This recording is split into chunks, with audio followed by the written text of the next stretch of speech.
I hired her to pretend to love me for one night. I never expected her to be richer than everyone in that room combined, or that she'd been pretending her entire life. Daniel Brooks thought he had it all figured out. One gala, one professional companion, zero complications. But when the woman at his door introduced herself as Iris, he stepped into a world where nothing was as it seemed. What started as a business transaction became the most dangerous thing a guarded single father could face: real connection. This is a story about masks we wear, walls we build, and what happens when two broken people dare to be seen. Drop a comment with your city below. Let's see how far this story travels. Hit that like button and settle in. This one's going to surprise you. The email arrived on a Tuesday morning, wedged between a meeting reminder and a notification about his daughter's upcoming field trip. Daniel Brooks stared at the subject line, "Mandatory Attendance, Annual Summit Gala," and felt his chest tighten in the particular way it always did when his carefully ordered life demanded something he couldn't control. He read it twice, then a third time, hoping the words would rearrange themselves into something less absolute. They didn't. "Daddy, you're making your thinking face." Daniel glanced up from his laptop to find Emma standing in the doorway of his home office, her favorite stuffed rabbit dangling from one hand. She was 6 years old, observant in the unsettling way children often are, and she'd inherited her mother's ability to read him like headlines. "Just work stuff, sweetheart," he said, forcing his expression into something approximating calm. "Nothing to worry about." Emma patted across the hardwood floor in her mismatched socks, one with dinosaurs, one with rainbows, because she'd declared that morning that matching is boring, and climbed into his lap with the casual confidence of someone who knew she'd always be welcome there. "Is it a bad email?" she asked, peering at the screen. "Not bad, just complicated." Mommy used to say complicated is just another word for annoying. Daniel felt the familiar tug in his chest, the one that came whenever Emma mentioned her mother with that matter-of-fact tone, as if Sarah were simply away on a trip rather than gone for 3 years. He pressed a kiss to the top of Emma's head, breathing in the scent of her strawberry shampoo. "Mommy was very smart," he said quietly. Emma seemed satisfied with this answer. She wiggled off his lap and headed toward the door, then paused, turning back with the kind of timing that suggested she'd been planning this exit line all along. "Mrs. Chen says you should go to more parties. She says you work too much." "Mrs. Chen talks too much," Daniel muttered. But Emma had already disappeared down the hallway, her laughter trailing behind her like music. He returned his attention to the email. The annual summit gala. Black tie. Spouses and partners encouraged. A celebration of the company's most successful quarter in 5 years, hosted at the Fairmont Copley Plaza, attended by everyone who mattered in Boston's tech sector. His boss, Richard Chen, husband to the aforementioned Mrs. Chen and Emma's classmate's father, had made it clear in their last one-on-one that attendance wasn't optional. "You're brilliant, Brooks," Richard had said, leaning back in his chair with the ease of a man who'd never felt uncomfortable in a room full of people. "But you're invisible. The executives upstairs don't know who you are. They see your work, sure, but they don't see you. You want to move up? You need to show up." Daniel had nodded, knowing Richard was right, hating that he was right. The problem wasn't the gala itself. Daniel could handle a suit, small talk, expensive wine he'd pretend to enjoy. The problem was the unspoken requirement that had nothing to do with professional competence and everything to do with optics. He needed to arrive with someone. In the world Richard and his colleagues inhabited, a world of power couples and strategic partnerships where even social events were networking opportunities, showing up alone marked you as incomplete, unserious, unambitious. A man who couldn't manage his personal life certainly couldn't be trusted with greater responsibility. Daniel had been alone for 3 years. He'd built a life around that aloneness, constructed it with the same precision he brought to code architecture. Wake at 6. Make Emma breakfast. Walk her to school. Work until 3. Pick her up. Homework, dinner, bath time, bedtime stories. Then back to his laptop for a few more hours of work before sleep claimed him. Weekends were for the park, the library, the aquarium, the Museum of Science, for building pillow forts and teaching Emma to ride her bike and pretending he knew how to braid hair. There was no space in that life for dating, no energy for the delicate dance of getting to know someone, no time for the inevitable moment when he'd have to explain that his daughter came first, would always come first. And if they couldn't accept that, the door was right there. He'd tried once, about a year after Sarah died. A woman from his gym, kind and patient, who'd seemed genuinely interested in both him and Emma. They'd made it 3 months before she gently suggested that maybe he wasn't really ready, that grief was a process, that he should take more time. She'd been right. He hadn't been ready. He wasn't sure he ever would be. But none of that changed the reality of the email glowing on his screen, or Richard's voice in his head, or the creeping certainty that if he showed up alone to this gala, he'd be confirming every quiet assumption his colleagues had already made about him, that he was stuck, stagnant, a man who'd chosen safety over ambition. Daniel closed his laptop and rubbed his eyes. Outside his window, Boston's autumn afternoon was fading into evening, the trees along their residential street showing off their best impression of fire. He loved this city, loved this neighborhood, loved the predictability of seasons that changed on schedule, and neighbors who waved and a daughter who thought mismatched socks were a form of rebellion. He loved his small, quiet, carefully controlled life. And he was about to do something that contradicted everything that life stood for. The conversation happened 3 days later, during lunch in the company cafeteria. Daniel had been avoiding it, but Richard had a gift for gentle persistence that made avoidance impossible. "You got the email," Richard said. It wasn't a question. Daniel pushed his salad around his plate. "Yeah." And I'll be there." Richard studied him over the rim of his coffee cup. They'd worked together for 6 years, long enough that Richard could read the hesitation in Daniel's voice, the tension in his shoulders. "You planning to go solo?" Daniel didn't answer, which was answer enough. Richard set down his cup with care, the gesture somehow conveying both sympathy and determination. "Look, I get it. The whole couples thing, it's outdated, it's superficial, it shouldn't matter. But it does. Especially with the executives. They're old school. They see a successful, put-together guy with a beautiful partner. They think stability, leadership potential, someone who has it all figured out." "I don't have it all figured out," Daniel said quietly. "None of us do. But we can look like we do for one night." Richard leaned forward, lowering his voice. "There are services, professional services. Completely legitimate. People hire companions for events like this all the time." Daniel's head snapped up. "You're suggesting I hire an escort?" "I'm suggesting you hire a professional companion for a professional event," Richard corrected. "Someone who knows how to navigate these situations, who can make conversation, who can make you look good. No strings, no complications. Just one night." The idea should have repulsed him. It did repulse him, on principle. The transactional nature of it, the dishonesty, the sheer strangeness of paying someone to pretend to care about him. But beneath the repulsion was something else. Relief. A solution. A way to meet the unspoken requirement without actually disrupting his life, without risking the fragile equilibrium he'd built. "I wouldn't even know where to start," Daniel said, and even as the words left his mouth, he knew he'd already decided. Richard pulled out his phone, tapped a few times, then showed Daniel the screen. A website, elegant and discreet, with the kind of professional polish that suggested serious money and serious clients. "This is the service my brother used when he needed a date for his medical conference last year," Richard said. "Very professional, very careful about screening both clients and companions. You tell them what you need, they match you with someone appropriate. You meet beforehand, make sure it's a good fit. If it's not, they'll find someone else." Daniel stared at the website. The tagline read, "Discretion, elegance, professionalism." "I can't believe I'm considering this," he muttered.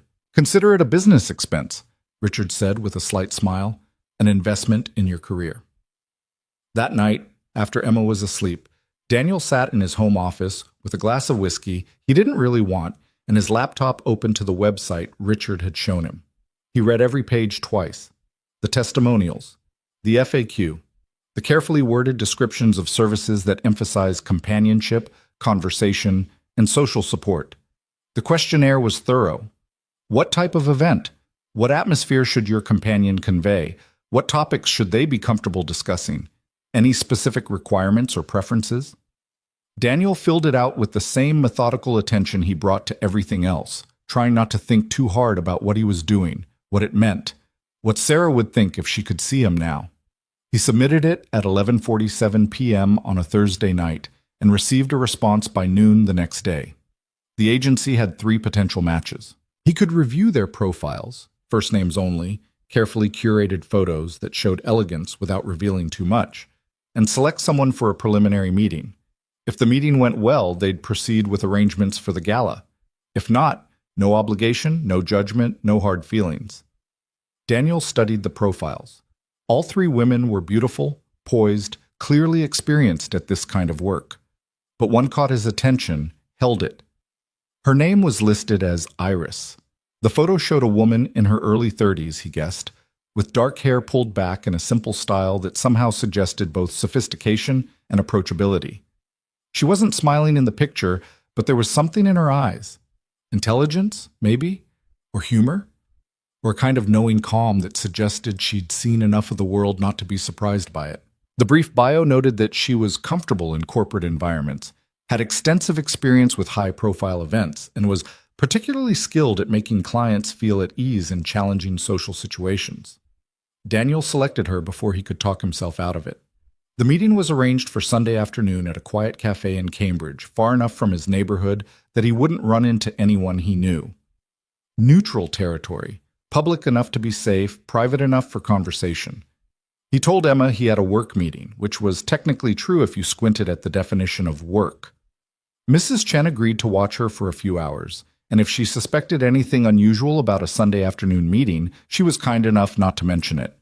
Daniel arrived at the cafe 15 minutes early, claimed a corner table, and ordered a coffee he was too nervous to drink. He dressed carefully, not too formal, not too casual, aiming for the kind of effortless composure he definitely didn't feel. His hands shook slightly as he checked his phone for the 3rd time in as many minutes. He was about to hire a stranger to pretend to care about him. The absurdity of it threatened to overwhelm him. He could leave.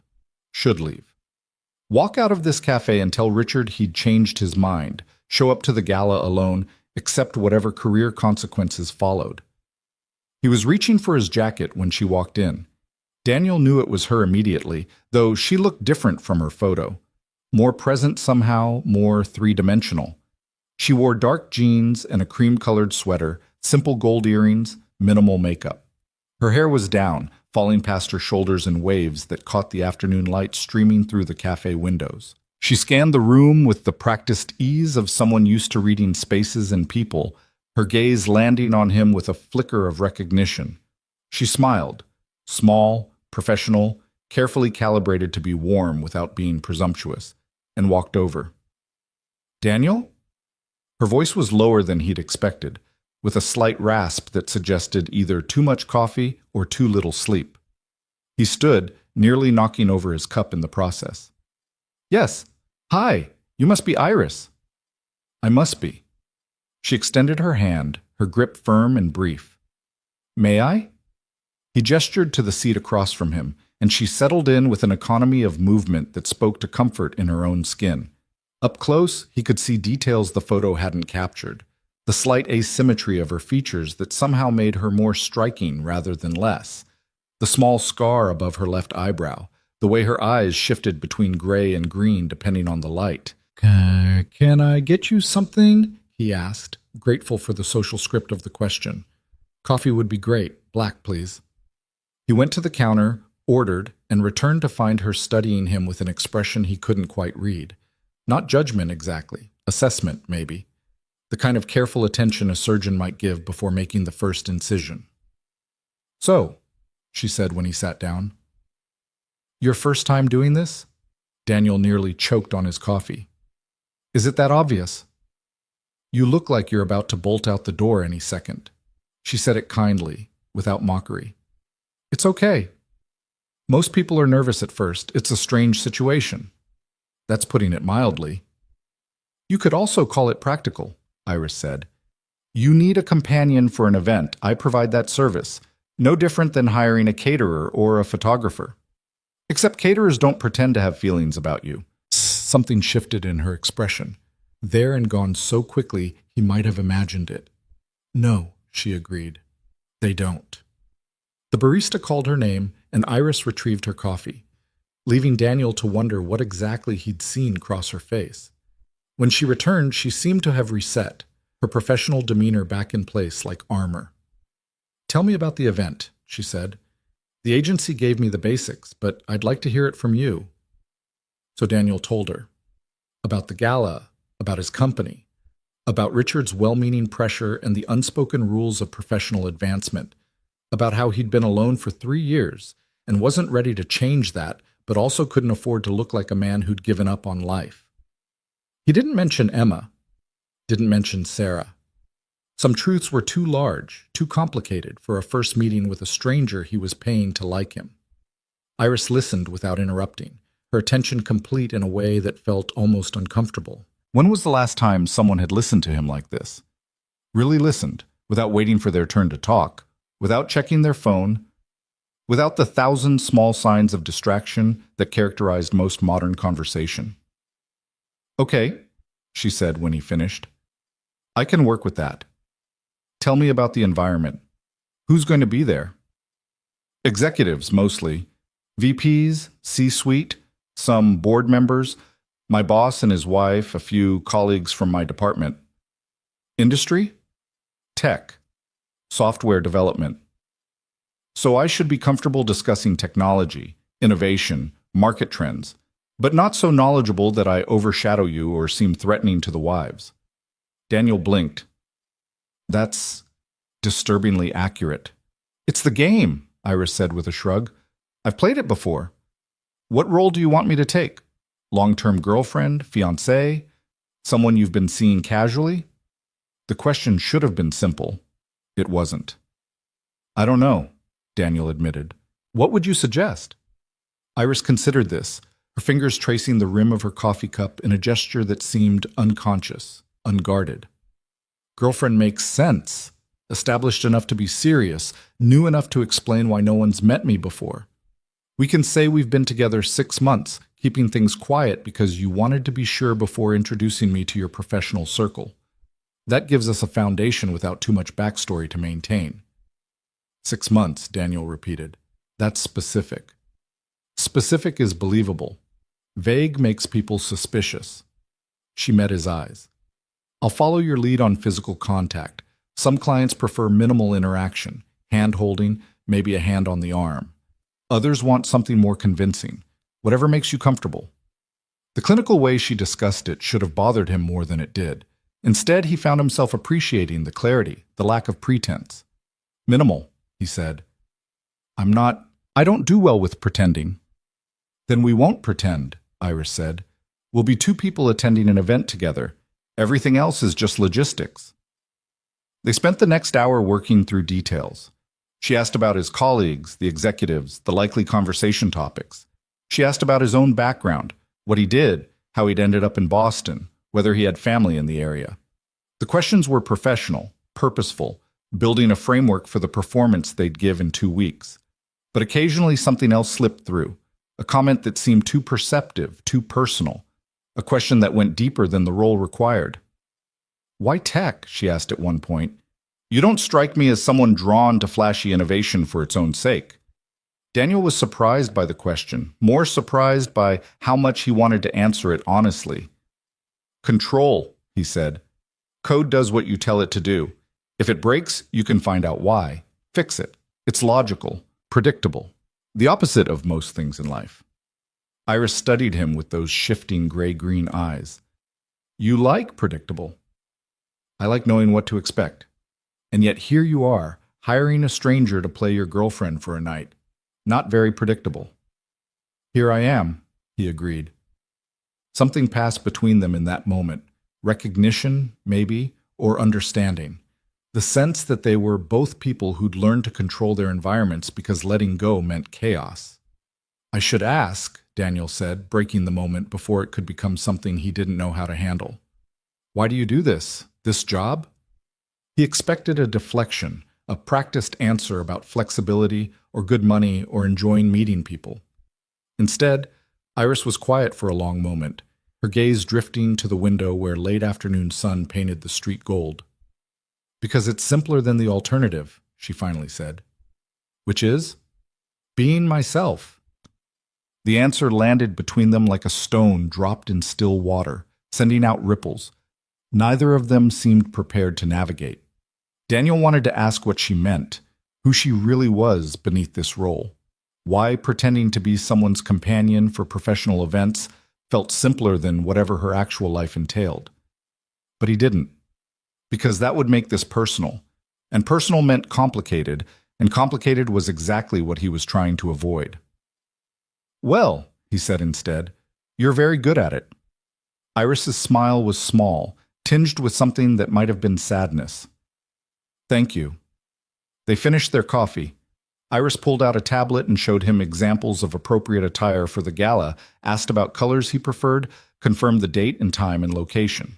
She gave him her number, a business line, she clarified, not her personal cell, and told him to text if he had questions before the event. "One more thing," she said as they prepared to leave. "The night of the gala, I'll arrive at your apartment 30 minutes before we need to leave. That gives us time to sync up, make sure we're presenting a consistent story. Does that work?" "My apartment?" Daniel hadn't expected that. The agency, he'd assumed, a hotel, somewhere neutral. "It's more natural," Iris explained. "If anyone asks, you picked me up from your place like any couple would. Plus it gives me a chance to see your space, understand your life better, makes the performance more authentic." She was right. Of course she was right. This was her profession after all. But the thought of her in his apartment, in the space he shared with Emma, made something in his chest tighten uncomfortably. "Okay," he said, because he couldn't think of a valid objection. "That works." They stood, gathered their things. At the door, Iris paused, turning back to face him. "You're going to be fine," she said, and for a moment her professional mask slipped enough that he could see genuine reassurance beneath it. "I'll make sure of it." Daniel wanted to ask how she could possibly know that, how she could promise something so far outside her control. But she was already walking away, her dark hair catching the last of the afternoon light, leaving him standing in the doorway of a Cambridge cafe, wondering what exactly he'd just set in motion. But the next 2 weeks passed in a blur of preparation and second-guessing.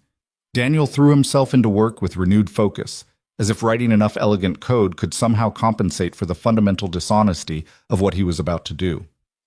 Emma, mercifully, was too absorbed in her own 6-year-old concerns, an upcoming field trip to the aquarium, a minor drama with her best friend about whose turn it was to be the line leader, to notice her father's distraction. Mrs. Chen noticed. She always noticed. "You seem nervous about something," she said one afternoon when she came by to drop off Emma after school. Daniel had been working from home that day, and he'd made the mistake of answering the door with his tie half knotted, already running through conversation scenarios in his head. "Just a work event coming up," he said, which was true enough. "Ah, the big gala Richard keeps talking about." Mrs. Chen's eyes sparkled with the particular delight of someone who'd just stumbled onto interesting information. "He says you're bringing someone." Daniel's heart sank. Of course Richard had mentioned it. Of course. "It's not a big deal," he said, trying for casual and landing somewhere near strangled. "Not a big deal?" Mrs. Chen's eyebrows rose toward her hairline. "Daniel Brooks, you haven't brought anyone to anything in 3 years. It's definitely a big deal." Emma appeared behind Mrs. Chen, her backpack dragging on the floor. "Daddy has a date?" "It's not a date, sweetheart. Just a work thing." "With a lady?" Emma's eyes went wide with the kind of fascinated horror children reserve for the bizarre behavior of adults. "With a colleague," Daniel said firmly, a lie that was about to become several other lies. A house of cards he was building with increasingly shaky hands. "Mrs. Chen mercifully did not push further, though her knowing smile suggested she had plenty more to say on the subject. After she left, Emma cornered him in the kitchen while he was attempting to make dinner. "Mrs. Chen says you should have more fun," Emma announced, climbing onto one of the kitchen stools. "Mrs. Chen has a lot of opinions. She says you're young, and you work too hard and you should go on dates and be happy." Daniel set down the knife he'd been using to chop vegetables and turned to face his daughter. She was swinging her legs, a milk mustache from her after-school snack still visible on her upper lip, looking at him with Sarah's eyes. "I am happy," he said gently. "I have you. That's all I need." Emma considered this with the seriousness of someone far older than 6. "But what about when I'm at school? Are you happy then?" The question hit harder than it should have. Daniel pulled her into a hug, breathing in strawberry shampoo and innocence, and the particular sweetness of a child who worried about her father's loneliness. "I'm always happy when you're around," he said, which wasn't quite an answer, but was the best he could offer. That night, after Emma was asleep, Daniel stood in his closet staring at his suits like they were enemy combatants. He owned 3, one navy, one charcoal, one black. He'd worn the navy to Sarah's funeral, the charcoal to exactly 2 client meetings in the past year. The black never, because he'd bought it optimistically 5 years ago, thinking he'd need it for fancy events that had never materialized. He texted Iris, "Dumb question, but which suit? Black, navy, or charcoal?" Her response came within minutes. "Black. Power color. Shows you're taking it seriously, but navy tie softens it, makes you more approachable." He texted back, "You've thought about this a lot. It's my job to think about this." Daniel stared at the response, at the reminder of what this was, what she was. A professional doing her job. Nothing more. "Right," he typed. "Of course. Thanks." 3 dots appeared, disappeared, appeared again. "You're going to do great. Trust me." He wanted to. God, he wanted to. The night of the gala arrived with the inevitability of deadlines and taxes. Daniel spent the afternoon in a state of controlled panic, triple-checking details he'd already confirmed, running through small talk scenarios, questioning every decision that had led him to this moment. Emma was spending the night with Mrs. Chen, a sleepover she'd been excited about for days. Daniel walked her over at 4, her overnight bag stuffed with her favorite pajamas and enough stuffed animals to populate a small zoo. "You look fancy, Daddy," Emma said, eyeing his freshly ironed shirt with suspicion. "Just dressed up for the work thing, remember?" "The one with the lady colleague." Emma drew out the word colleague, like she was testing its weight, its believability. "That's the one." Mrs. Chen appeared at the door, saving him from further interrogation. "Have a wonderful time," she said, and the knowing look in her eyes suggested she understood far more than he'd told her. Daniel walked back to his apartment through the cooling October evening, the trees overhead rustling in a wind that tasted like coming winter. Inside, he showered, shaved, dressed with meticulous care. Black suit, navy tie, watch Sarah had given him for his 30th birthday, shoes polished to a shine that felt ridiculous for someone who spent 90% of his life in sneakers. He was adjusting his cufflinks for the 3rd time when the doorbell rang. Daniel checked his watch, 6:28 p.m. She was early, or exactly on time, depending on how you measured these things. He took a breath, smoothed his tie one last time, and opened the door. Iris stood in the hallway, and for a moment Daniel forgot how to breathe. She wore a dress the color of deep wine, elegant and simple in a way that suggested serious money without shouting about it. Her hair was up in some kind of intricate style he had no name for, revealing the line of her neck, the delicate gold necklace at her throat. Her makeup was subtle but transformative, emphasizing features he'd noticed at the cafe and adding a layer of polish that belonged to a different world than the one he inhabited. She looked like money, like power, like someone who'd been attending events like this her entire life. "Hi," she said, and the familiar rasp in her voice anchored him, reminded him this was still the woman from the cafe, just dressed for the part she was about to play. "Hi," he managed. "You look incredible." "Thank you. You clean up pretty well yourself." She stepped inside and he caught her scent, something subtle and expensive that he couldn't name. "Nice place." Daniel glanced around his apartment, seeing it through her eyes. The worn but comfortable furniture, the photos of Emma everywhere, the organized chaos of a single father's life, school artwork on the fridge, sneakers by the door, a basket of folded laundry he hadn't put away yet. "It's not much," he started. "It's a home," Iris said, and something in her voice made it sound like a compliment. She moved through the space with that same economy of movement he'd noticed before, taking in details without touching anything. She paused at a photo on the bookshelf, Emma on a swing, mid-laugh, joy captured in perfect focus. "Your daughter?" Iris asked. Daniel's stomach dropped. He'd meant to put that photo away, to hide the evidence of the life he hadn't mentioned. "Yes, Emma. She's 6. Iris turned to look at him, and he braced for the questions, the complications, the reasonable concerns about a man who'd hired her without mentioning he had a child. "She's beautiful," Iris said simply. "She has your eyes. She has her mother's everything else." Iris's gaze sharpened, reading between the lines of what he hadn't said. "Her mother? Died. 3 years ago. Cancer." The words still felt strange in his mouth, too small for the enormity of what they described. Iris was quiet for a long moment, and Daniel waited for the pity, the awkward condolences, the shift in how she saw him. Instead, she said, "That's why you like predictable, why you built this life so carefully." It wasn't a question, it was understanding, clear-eyed, and without judgment, and it hit him harder than sympathy would have. "Yeah," he said quietly. "That's why." Iris nodded, turned back to the photo. "She's lucky to have you. I'm lucky to have her." They stood like that for a moment. Two strangers in his living room, the ghost of his dead wife hovering between them like smoke. Then Iris straightened, and when she looked at him again, her professional mask was back in place. "Okay," she said. "Let's go over the story one more time. We've been together 6 months. We met through, what did we decide?"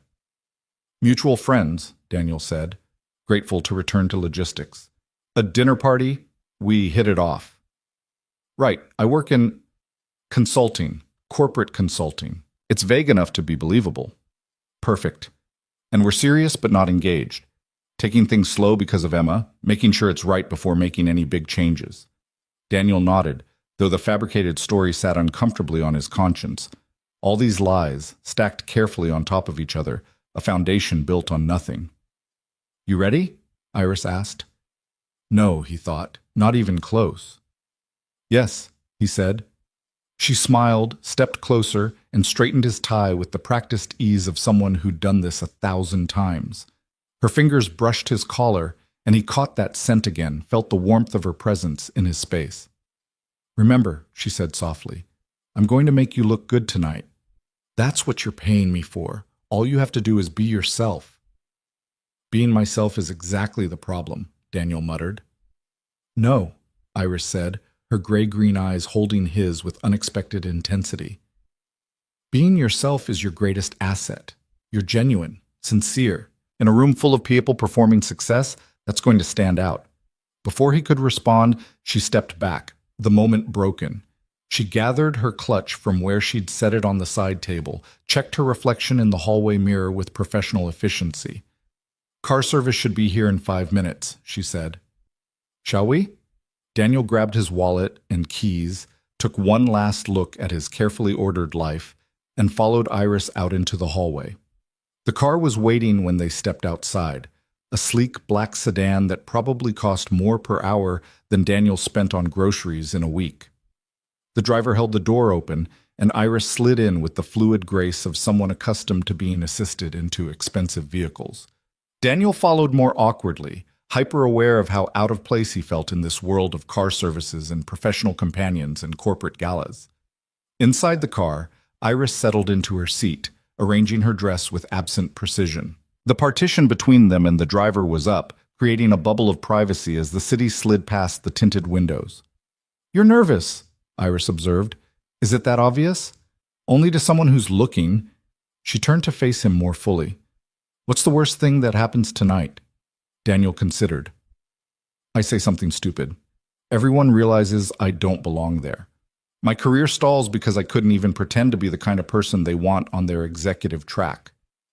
"Okay, and the best thing?" I don't know. I survived the night without embarrassing myself."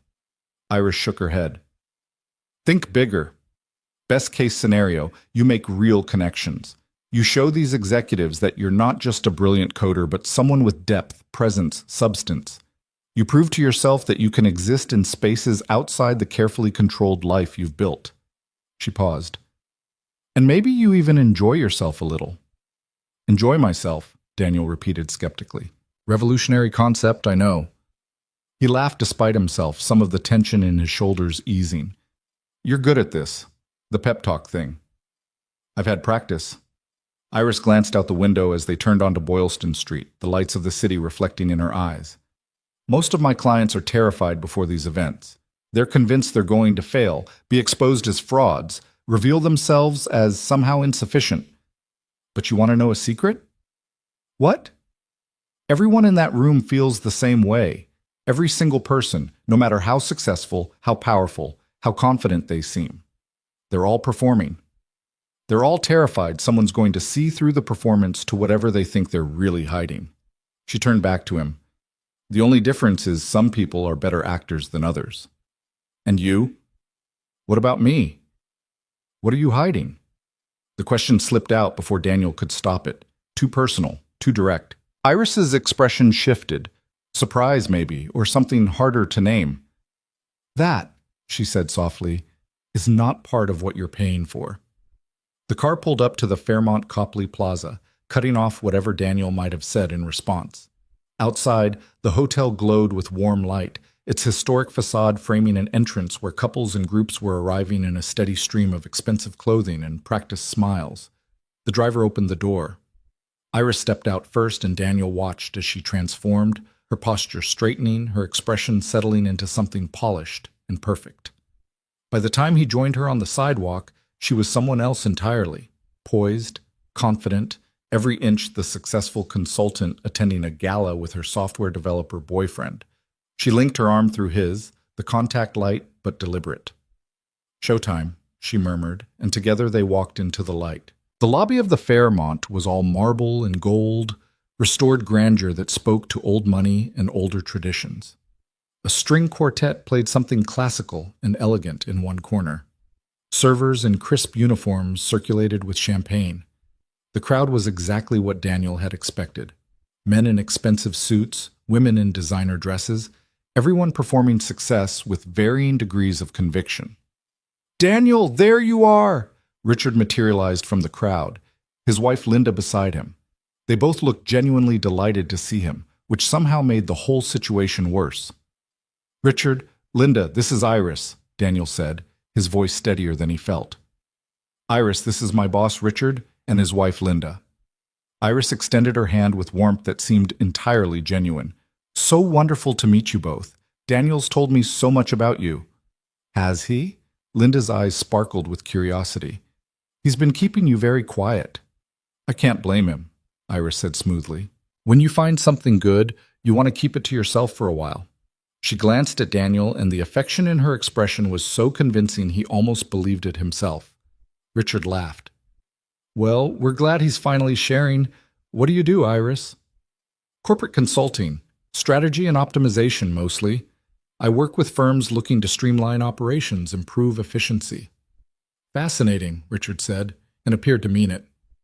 "What brings you to Boston? Originally, I mean. You don't have that local accent." "All over originally," Iris said with an easy smile. "I've lived in a lot of places. Boston's been home for the last few years, though. I like the energy here. Ambitious, but still human scale, you know?" She was flawless. Every answer perfectly calibrated, every gesture reinforcing the story they'd built. She asked Linda about her work at the hospital, engaged Richard in a brief but impressive discussion about emerging tech trends, and made Daniel look good with subtle touches and glances that suggested genuine affection. They moved deeper into the party, and Iris navigated it like someone who'd been attending events like this her entire life. She knew when to speak and when to listen, how to make people feel interesting and important, how to gracefully exit conversations that had run their course.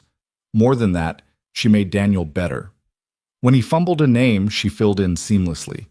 When he struggled for small talk with a senior VP, she asked a question that opened up the conversation. When he started to retreat into himself, overwhelmed by the noise and the performance, she'd touch his arm lightly, anchoring him. "You're doing great," she murmured during a brief moment alone. They were standing at the edge of the ballroom, watching couples drift onto the dance floor as the string quartet shifted to something slower, more romantic. "I'm not doing anything," Daniel said. "You're doing everything. I'm doing my job. You're being yourself. That's exactly what you should be doing." A waiter passed with champagne, and Iris snagged 2 glasses, handing one to Daniel. He took it, though he'd barely touched his first glass and had no intention of drinking more. Clear head, steady hand, minimum risk of saying something stupid. "Do you like this?" he asked. "The work, I mean. These events." Iris was quiet for a moment, watching the dancers with an expression he couldn't quite read. "Sometimes," she finally said. "It depends on the client." "And me? Am I a good client?" She turned to look at him then, really look at him, and something in her gaze made his breath catch. "You're different," she said. "Different good or different bad?" "Just different." Before he could ask what she meant, a woman's voice cut through the conversation. "Daniel Brooks? Is that really you?" Daniel turned to find Vanessa Chen, no relation to Richard, despite the shared surname, advancing on them with the determined smile of someone who'd spotted prey. Vanessa was the company's VP of Business Development, notoriously sharp, politically savvy, and exactly the kind of person Richard had warned him he needed to impress. "Vanessa," Daniel said, trying for warm and landing somewhere near panicked. "Good to see you." "I almost didn't recognize you outside of the office." Vanessa's gaze slid to Iris with frank appraisal. "And who is this lovely creature you've been hiding from us?" "Iris," Daniel said. "Vanessa is one of our VPs. "Corporate consulting," Iris said, shaking Vanessa's hand. "Strategy and optimization." "How interesting." Vanessa's smile sharpened. "What firm?" For the first time all evening, Daniel saw Iris hesitate, just a fraction of a second, but enough to notice. Then she named a consulting firm Daniel vaguely recognized, and Vanessa's expression shifted to something like respect. "Really? I worked with them on a project 2 years ago. Brilliant team. Who was your lead then?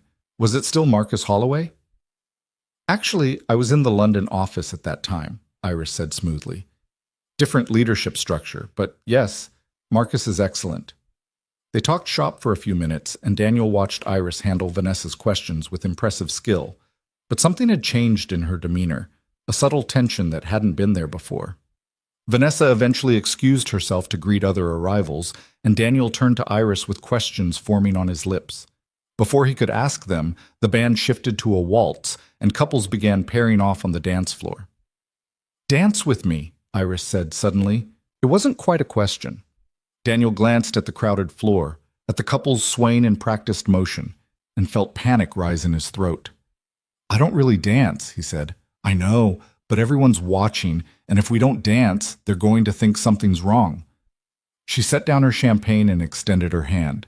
"Trust me." He didn't trust her. He didn't trust himself. But he took her hand anyway, let her lead him onto the floor, hoped desperately that he wouldn't embarrass them both. Iris stepped into his arms with the confidence of someone who'd done this countless times. She positioned his hands, one on her waist, one holding hers, and began to move, guiding him through steps he didn't know he knew. "Just follow my lead," she said softly. "Don't think. Just feel the rhythm."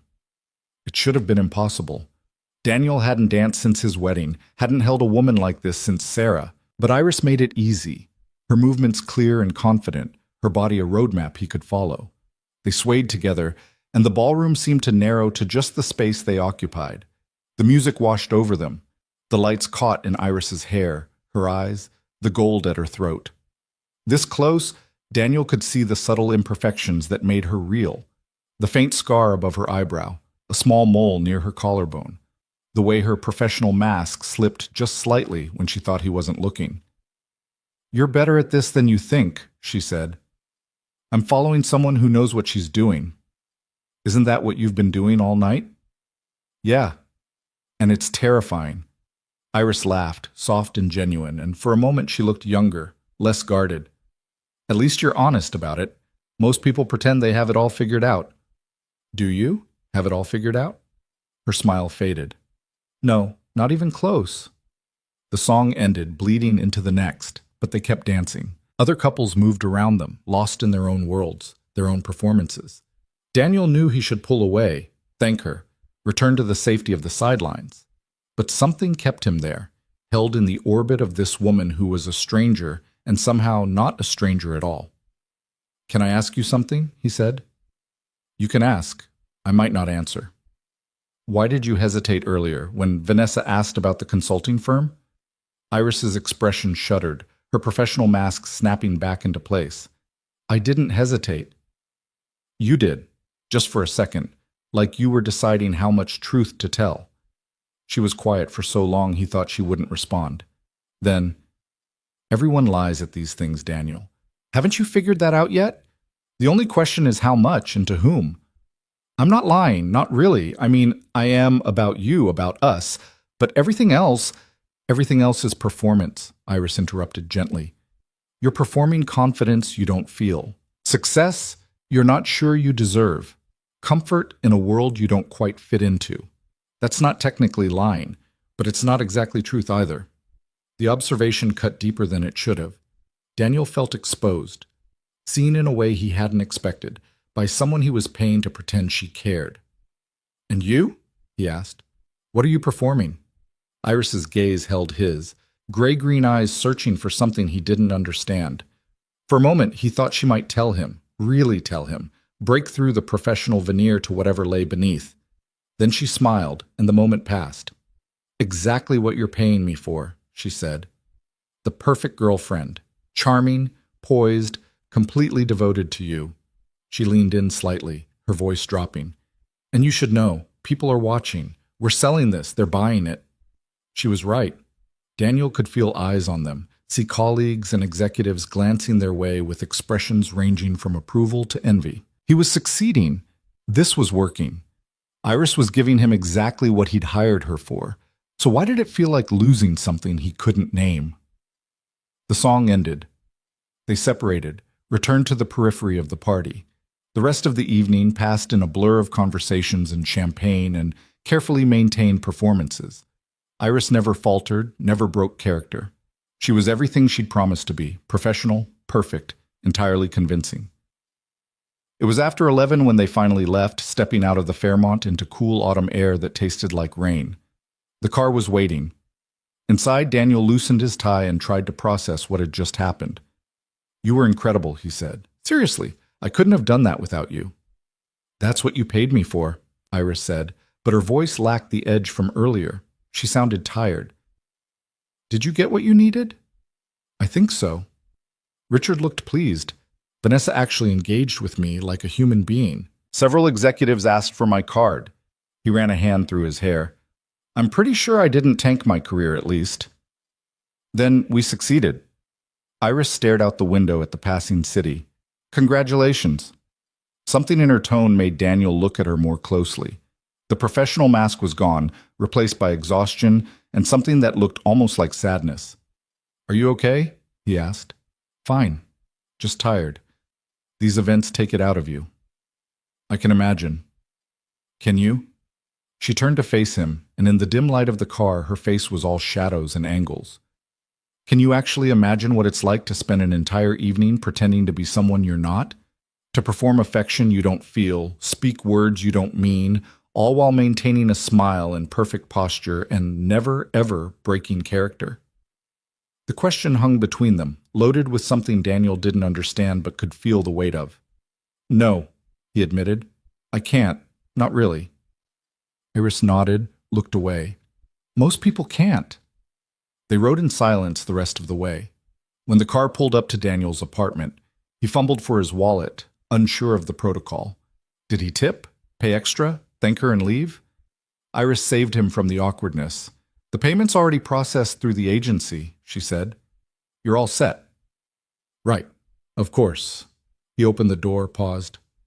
Thank you, really, for everything. You're welcome. She looked at him then, and her expression was unreadable. Good luck with everything, Daniel. I hope you get that promotion. It was a dismissal, a professional ending to a professional arrangement. Daniel should have accepted it, stepped out of the car, closed this chapter, and returned to his carefully ordered life. Instead, he heard himself say, Would you like to get coffee sometime? Just to talk. No performance, no pretending, just coffee. Iris blinked, clearly surprised. That's not how this works. I know. But I'd like to, if you would. She studied him for a long moment, and Daniel couldn't tell if she was going to laugh, refuse politely, or tell him he'd fundamentally misunderstood their arrangement. "Okay," she said finally. "Coffee. No performance." She pulled a card from her clutch, different from the business card she'd given him before, this one with just a name and a number. "This is my actual cell. Text me." Before he could respond, she leaned forward to tell the driver her next destination, and Daniel found himself standing on the sidewalk, watching the car pull away, holding a card with a stranger's phone number and no idea what he'd just started. Inside his apartment, the silence felt different than usual. Heavier, charged with possibility and risk in equal measure. Daniel set the card on his kitchen counter, stared at it like it might explode, tried to convince himself to throw it away. He didn't. Instead, he sent a single text. "Thank you for tonight, really." The response came 3 minutes later. "You're welcome. You did better than you think." Daniel stared at the message, at the simple words that felt like so much more. Then he typed, "Coffee this week?" 3 dots appeared. Disappeared, appeared again. Thursday, 2 p.m. Same place as before. "It's a date," Daniel wrote, then immediately regretted the word choice. But Iris just sent back a simple, "See you then." Daniel set down his phone and walked to his daughter's empty room, where her stuffed animals stood guard over her carefully made bed. He thought about the lies he'd told tonight, the performance he'd given, the strange woman who'd played her role perfectly and then offered him something real. He thought about predictability and control and the careful life he'd built to protect himself from chaos, and he wondered what the hell he'd just gotten himself into. Thursday arrived with the weight of inevitability. Daniel had spent the intervening days in a state of controlled distraction, throwing himself into work with renewed focus, while his phone sat on his desk like an unexploded bomb. He'd picked it up a dozen times, drafted messages he never sent, questioned every decision that had led him to suggest coffee with a woman he'd hired to pretend to like him. Emma noticed his distraction over breakfast that morning. "You keep looking at your phone," she observed, dragging her spoon through her cereal with the careful attention of someone conducting a scientific experiment. "Just checking messages," Daniel said, which was technically true if you counted staring at an unchanging screen as checking. "Is it the lady from the work party?" Daniel's head snapped up. "What makes you think there's a lady?" Emma rolled her eyes with the exasperation of a much older soul trapped in a 6-year-old body. "Mrs. Chen told Daddy. Richard told her you brought someone, and you've been doing your thinking face all week." "My thinking face?" "The one where you look worried and happy at the same time, like when you're trying to surprise me but you're not sure if I'll like it." Out of the mouths of babes, Daniel thought. His daughter was terrifyingly perceptive. "It's nothing, sweetheart. Just meeting someone for coffee." "A date?" Emma's eyes went wide. "Not a date, just coffee." "That's what dates are, Daddy. Coffee and talking." Daniel opened his mouth to argue, realized he had no counterargument, and closed it again. When had his daughter become an expert on dating? "It's complicated," he said finally. "Everything's complicated with you." Emma finished her cereal and carried her bowl to the sink with exaggerated care. At the doorway, she paused. "Mrs. Chen says you deserve to be happy." "I am happy." "Different happy, the kind with another person." She disappeared down the hallway before he could respond, leaving Daniel alone with his coffee and his thoughts, and the uncomfortable truth that even a 6-year-old could see through his carefully constructed defenses. By the time 1:45 rolled around, Daniel had changed his shirt twice, checked his hair 3 times, and seriously considered texting Iris to cancel. He didn't. Instead, he left work early with a vague excuse about a dentist appointment and walked to the Cambridge Cafe through autumn air that felt too crisp, too clear, like the city was holding its breath. Iris was already there when he arrived, sitting at the same corner table they'd occupied 2 weeks ago. But everything else was different. She wore jeans and a simple sweater, her hair down, no makeup that he could detect. She looked younger, softer, more accessible, more real. She saw him and smiled, small and almost shy, nothing like the confident woman who'd navigated the gala with such ease. "Hi," Daniel said, sliding into the seat across from her. "Hi." Iris wrapped her hands around her coffee cup like she was cold, though the cafe was warm. I wasn't sure you'd actually come. I wasn't sure you'd actually come. Seems we both showed up despite our better judgment. Daniel laughed, some of the tension in his shoulders easing. Coffee? Already got one. But thank you. They sat in awkward silence for a moment. Two people who'd performed intimacy for strangers now struggling with genuine interaction. Daniel searched for words, found none adequate, settled for honesty. I don't know how to do this, he admitted. Do what? This. Whatever this is. You were hired to pretend to be my girlfriend. Now we're having coffee. I don't know the rules anymore. Iris studied him with those gray-green eyes that seemed to shift color with the light. There are no rules. We're just two people having coffee, that's all. Is it? I don't know, she said quietly. You tell me. Daniel thought about the easy answers he could give, the safe deflections, the careful lies that would protect both of them from whatever this was becoming. Instead, he said, at the gala, when we were dancing, you asked if I could imagine what it's like to spend an evening pretending to be someone you're not. I've been thinking about that. Have you? Yeah. And I think maybe I do understand, not the way you meant it, but... He paused, choosing words carefully. I spend every day pretending I have it all together, that I know what I'm doing as a father, as a professional, as a human being, that I'm not terrified I'm going to screw up my daughter or my career or both. That the loneliness doesn't eat at me sometimes when Emma's asleep and the apartment's quiet and I realize I haven't had a real conversation with another adult in weeks. Iris was very still, her attention complete. So maybe I can't imagine doing it for money, or doing it as well as you do, Daniel continued. But I understand performing. I understand pretending. I understand building walls to protect yourself from a world that feels too big and too complicated and too likely to hurt you if you let it get too close. The silence that followed felt different than before. Heavier, charged with recognition. You're more perceptive than I gave you credit for, Iris said finally. I'm a father to a 6-year-old girl. You learn to read people or you don't survive. Tell me about her. Emma, right? Daniel felt his expression soften the way it always did when he talked about his daughter. She's everything. Smart, funny, painfully observant. She thinks matching socks are boring and that I need to go on more dates. She said that? Basically, via Mrs. Chen, our neighbor, who's convinced I'm wasting my youth working too much. Are you? Probably. Daniel took a sip of coffee, grateful for something to do with his hands. But I don't know how to be any other way. After Sarah died, that's Emma's mom, I had to figure out how to be both parents. How to keep everything stable and safe and predictable for Emma. There wasn't room for anything else.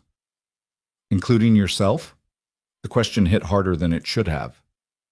Including myself, Daniel agreed.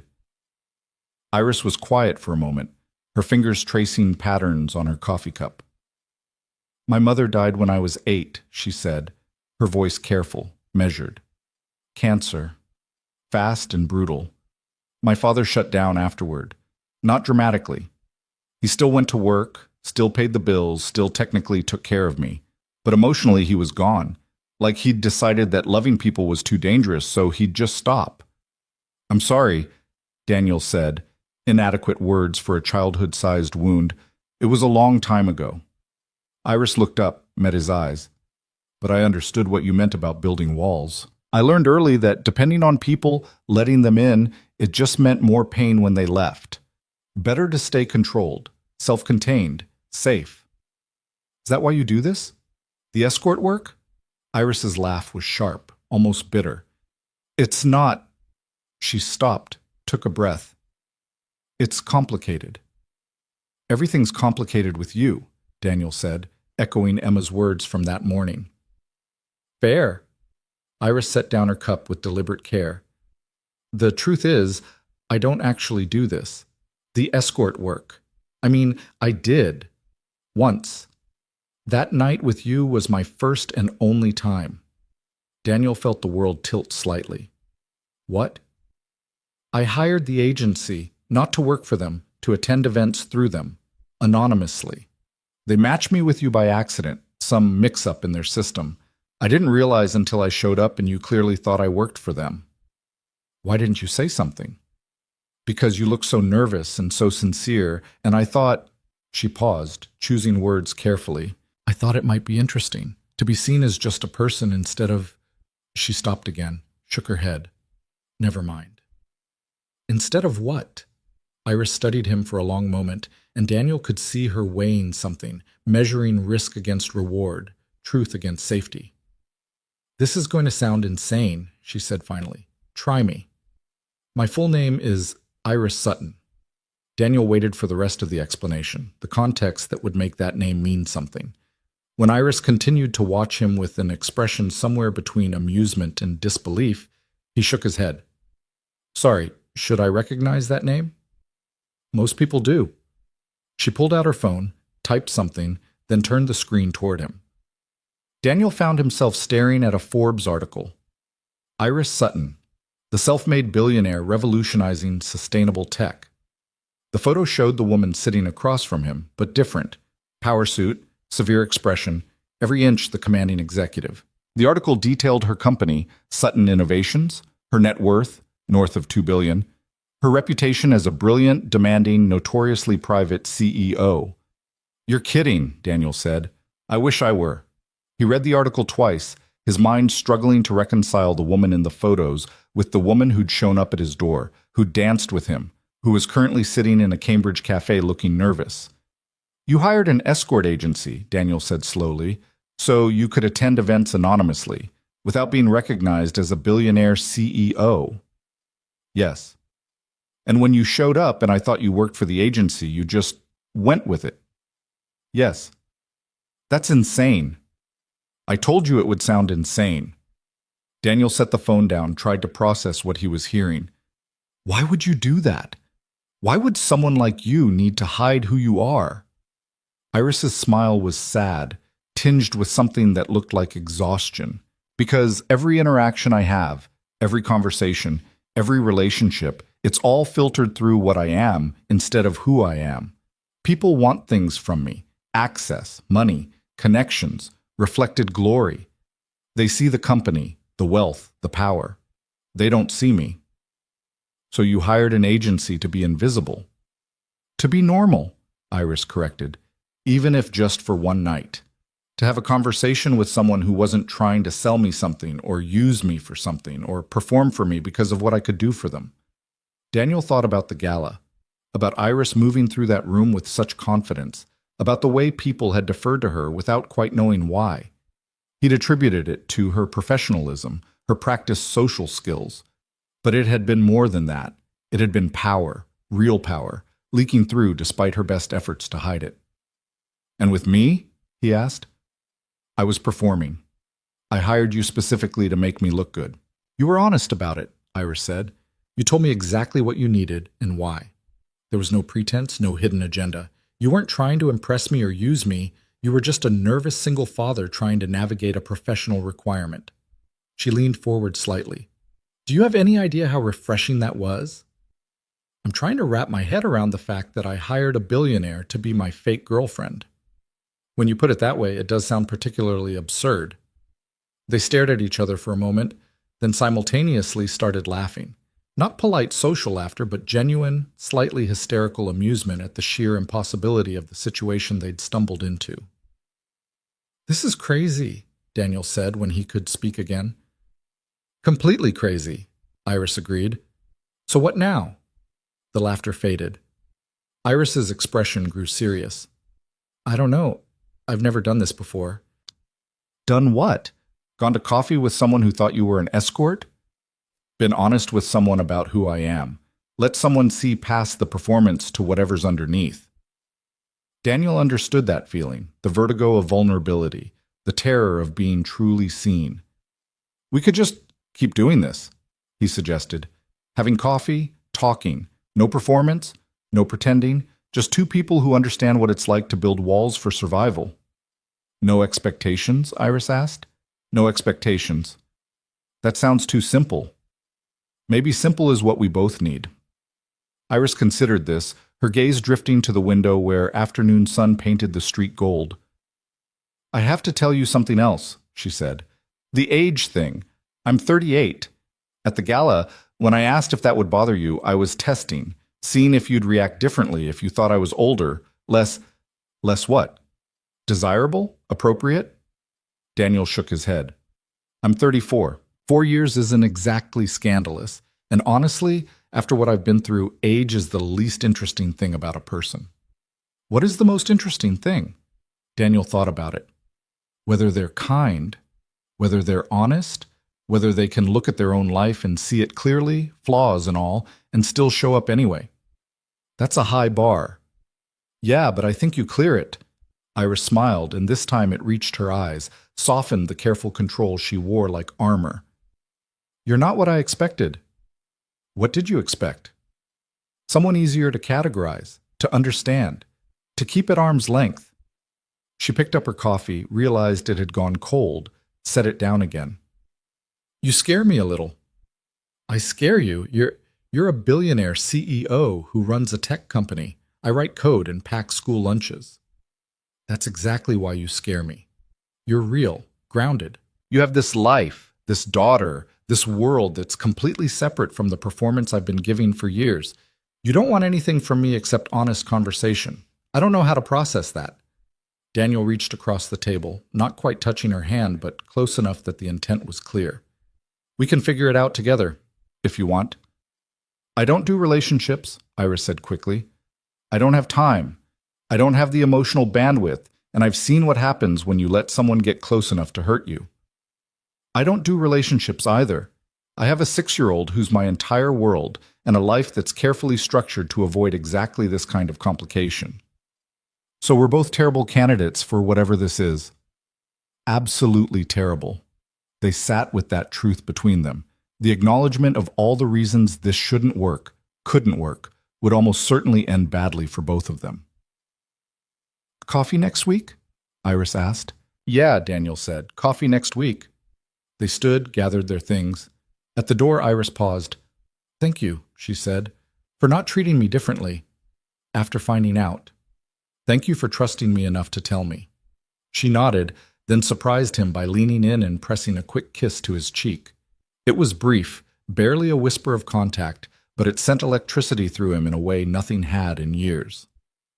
See you next week, Daniel Brooks, she said, and walked out into the afternoon sun. Daniel stood in the doorway, touching his cheek where she'd kissed him, wondering what the hell he was doing and knowing he was going to do it anyway. The week that followed established a pattern. They texted, short messages at first, carefully casual, then longer as they grew more comfortable. Iris told him about board meetings that exhausted her, investors who missed the point, the strange loneliness of making decisions that affected thousands of people's livelihoods. Daniel told her about Emma's latest school drama, code that refused to compile, the particular joy of watching his daughter discover something new. They didn't talk about the future, didn't define what this was or where it might go. It existed in a bubble separate from both their lives, a space where a single father and a billionaire CEO could just be two people getting to know each other. Their second coffee date lasted 3 hours. The third stretched into dinner, then a walk along the Charles River as evening painted the sky in shades of amber and rose.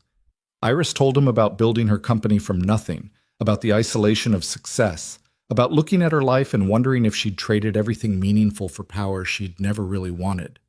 Daniel told her about Sarah, about grief that never quite went away, but learned to coexist with joy, about the terror of single parenthood and the unexpected beauty of watching a small human grow. Do you ever regret it? Iris asked as they walked. Putting your career on hold to raise Emma? Never, Daniel said without hesitation. She's the best thing I've ever done. The only thing I'm certain I got right. You're a good father. I'm a terrified father who's making it up as I go along. Same thing, basically. On their fourth meeting, Iris asked about his work, really asked, and Daniel found himself explaining code architecture with a passion he usually reserved for conversations with other developers. Iris listened with genuine interest, asked smart questions, made connections he hadn't considered. You love it, she observed. The work itself, not the career advancement or the recognition, just the pure problem solving. Is that weird? It's honest.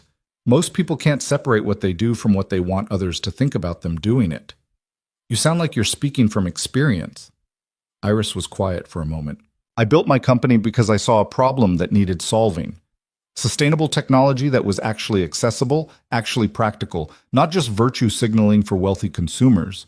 But somewhere along the way, it became about the company, the growth, the market share.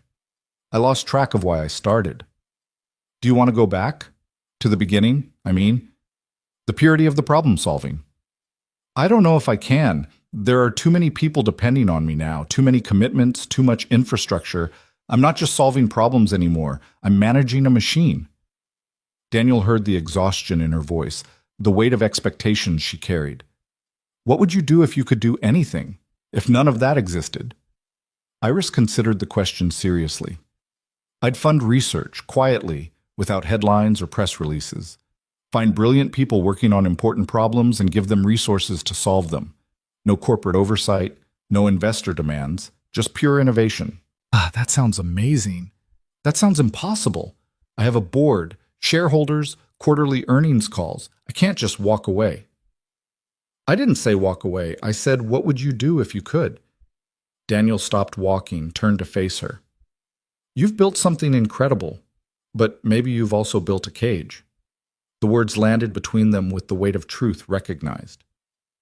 Iris stared at him, and in the fading light, her eyes looked more gray than green, storm clouds gathering. You see too much, she said quietly. You show too much. When you let yourself. She stepped closer, and Daniel's breath caught. They'd been carefully maintaining distance, keeping physical contact minimal, safely casual. But now Iris was close enough that he could smell her perfume, see the gold flecks in her eyes, feel the warmth of her presence. This is a bad idea, she said. Terrible idea. You have a daughter, a carefully ordered life. I have a company, responsibilities, a public profile that would make any relationship complicated at best. I know. We've known each other less than a month. 4 coffee dates doesn't make a foundation. I know that too. So why does this feel like the most honest thing I've done in years?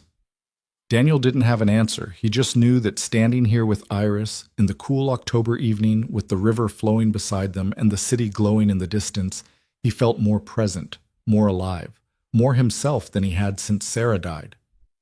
I should go, Iris said, but she didn't move. Yeah, Daniel agreed, but he didn't step back. They stood like that for a long moment, balanced on the edge of something neither quite dared to name. Then Iris's phone buzzed, shattering the moment. She checked it, and her expression shifted to something more guarded. Emergency meeting, she said. Something with the European division. I have to go, of course. Do what you need to do. Iris nodded, but she looked reluctant, torn between duty and desire in a way Daniel understood intimately. Same time next week? I'll be here. She smiled, touched his arm briefly, just a whisper of contact that somehow meant everything, and walked away. Daniel watched her go, watched her pull out her phone and transform back into the CEO, the billionaire, the woman who commanded boardrooms and made decisions that affected thousands of lives. He walked home through streets growing dark, thinking about cages and walls and the risks of letting someone pass the defenses you'd built for survival. His phone buzzed with a text from Mrs. Chen, asking if he could pick up Emma from her place. Another from Richard about a Monday morning meeting. The mundane demands of his real life, pulling him back from wherever he'd been with Iris. But when he picked up Emma, she took one look at his face and said, "You saw the lady again." What makes you say that? You have your happy face, the real one, not the pretend one. Daniel pulled her into a hug, breathing in strawberry shampoo and innocence. How did you get so smart? Good genetics, Emma said, matter-of-factly. Is she nice? Very nice. Good. You deserve nice. She paused. Can I meet her? The question hit Daniel like a physical blow. He'd been so careful to keep these worlds separate, his life with Emma, his strange new connection with Iris. The thought of bringing them together felt simultaneously right and terrifying. Maybe, he said carefully. Someday. If we keep seeing each other. Okay. Emma seemed satisfied with this answer. Mrs. Chen says you should bring her to dinner. She wants to, what did she call it? Assess her suitability. Of course she does. That night, after Emma was asleep, Daniel's phone lit up with a text from Iris. I can't stop thinking about you. His heart hammered as he typed back. Same. This is going to get complicated.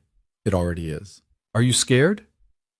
Daniel thought about his daughter sleeping down the hall, about the carefully ordered life he'd built, about all the ways letting Iris in could shatter the fragile equilibrium he'd maintained for 3 years. Terrified, he wrote, but I don't want to stop. 3 dots appeared, disappeared, appeared again. Good, Iris wrote, because neither do I. Can I ask you something? Anything. When you're with me, is it real or are you still performing? The question hung in the digital space between them. Daniel waited, watching the screen, wondering if he'd pushed too far, asked too much. Finally, Iris's response came. At first, I didn't know. I'm so used to performing that I couldn't tell the difference anymore. But somewhere between the second coffee and tonight, it became real. Terrifyingly, vulnerably real. I'm not performing anymore, Daniel. I'm not sure I know how to perform with you. Daniel read the message 3 times, his chest tight with something he didn't have words for. That's the scariest thing anyone's ever said to me, he wrote back. Good scary or bad scary? I'll let you know when I figure it out. A laughing emoji appeared, then, fair. Sleep well, Daniel Brooks. You too, Iris Sutton. He set down his phone and lay in the darkness, listening to the sounds of his apartment, the heating system clicking on, Emma's soft breathing from down the hall, the distant sounds of the city outside his window. This was his life, safe and predictable and entirely under his control. And he was about to risk all of it for a woman he barely knew. The thought should have sent him spiraling into panic. Instead, he felt something he hadn't experienced in years. Anticipation. The sense that something new was beginning. Something he hadn't planned or structured or carefully risk-assessed. Something that might actually be worth the chaos it would inevitably bring. Their 5th meeting happened at an art museum on a Sunday afternoon. Emma was with Mrs. Chen, and Daniel had the day free. A rare luxury he usually spent catching up on work or household tasks. Instead, he found himself standing in front of a Rothko painting with Iris beside him, both of them quiet in the presence of color and light. I love how abstract it is, Iris said softly. How it doesn't try to be anything except what it is. No pretense, no performance, just pure emotion made visible. That's how I feel about good code, Daniel said. When it's elegant and efficient and does exactly what it's meant to do without unnecessary complexity. Iris turned to look at him, a smile playing at her lips. Did you just compare Mark Rothko to computer programming? I might have. That's either brilliant or deeply weird. Can it be both? They moved through the galleries, sometimes talking, sometimes just existing in comfortable silence. Daniel found himself studying Iris as much as the art, watching the way she moved through space, the small gestures that revealed her inner state, the way she touched her necklace when uncertain, how she tilted her head when truly interested in something. In front of a sculpture, twisted metal that somehow suggested both violence and grace, Iris said, I need to tell you something. Daniel's stomach dropped. Here it comes, he thought. The revelation that would end this before it really began. She was moving away, getting back with an X, realized this was a mistake. Okay, he said, keeping his voice steady. Next week, there's a tech conference in San Francisco, major industry event. I have to go. I'm giving the keynote. It's 3 days. That's okay. We can skip our coffee date. Do it when you get back. I want you to come with me. Daniel blinked. What? To San Francisco, to the conference. Iris turned to face him fully. I know it's crazy. We've known each other a month, but I'm going to be surrounded by people performing, by investors and competitors and journalists, and I'd like to have one person there who sees me as just Iris. Not the CEO, not the billionaire, just me. Iris, I can't just fly to San Francisco on a whim. I have Emma. I have work. I know. And if you can't, I completely understand. But I have a plane. It would cost you nothing, and you could work remotely for 3 days, couldn't you? Bring Emma if you want. I'll set you up in a suite, give you space, no pressure to attend any of the conference events unless you want to. She paused. I'm asking because I want you there. Not because I need arm candy or a fake boyfriend, because being around you makes me feel less alone. The honesty of it disarmed him completely. Daniel thought about logistics, about Emma's school, about the insanity of flying across the country with a woman he'd known for 4 weeks. "Let me think about it," he said. "I need to figure out if I can make it work." Iris nodded, and if she was disappointed, she hid it well. They finished walking through the museum, the question hanging between them like the suspended sculptures in the modern art wing. That evening, Daniel broached the subject carefully with Emma over dinner. "How would you feel about taking a little trip?" he asked. "To San Francisco, for a few days." Emma's eyes lit up. "Really? When?" "Next week, Tuesday through Thursday." "Would the lady be there? The one you keep having coffee with?" Daniel's carefully crafted approach crumbled. "How do you know about that?" "Daddy, you're not subtle. You check your phone all the time now, and you smile at it. It's very obvious." When had his daughter become a detective?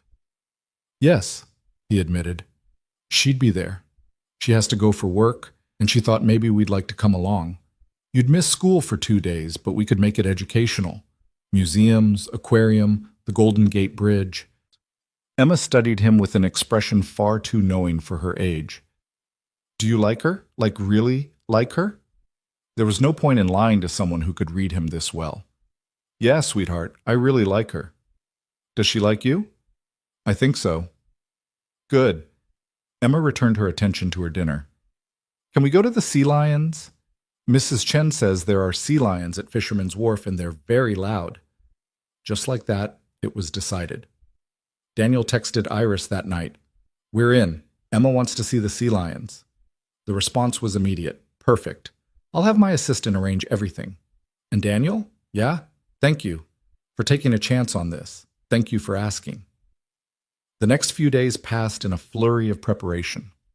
Iris's assistant, a terrifyingly efficient woman named Patricia, sent detailed itineraries, confirmation numbers, packing suggestions.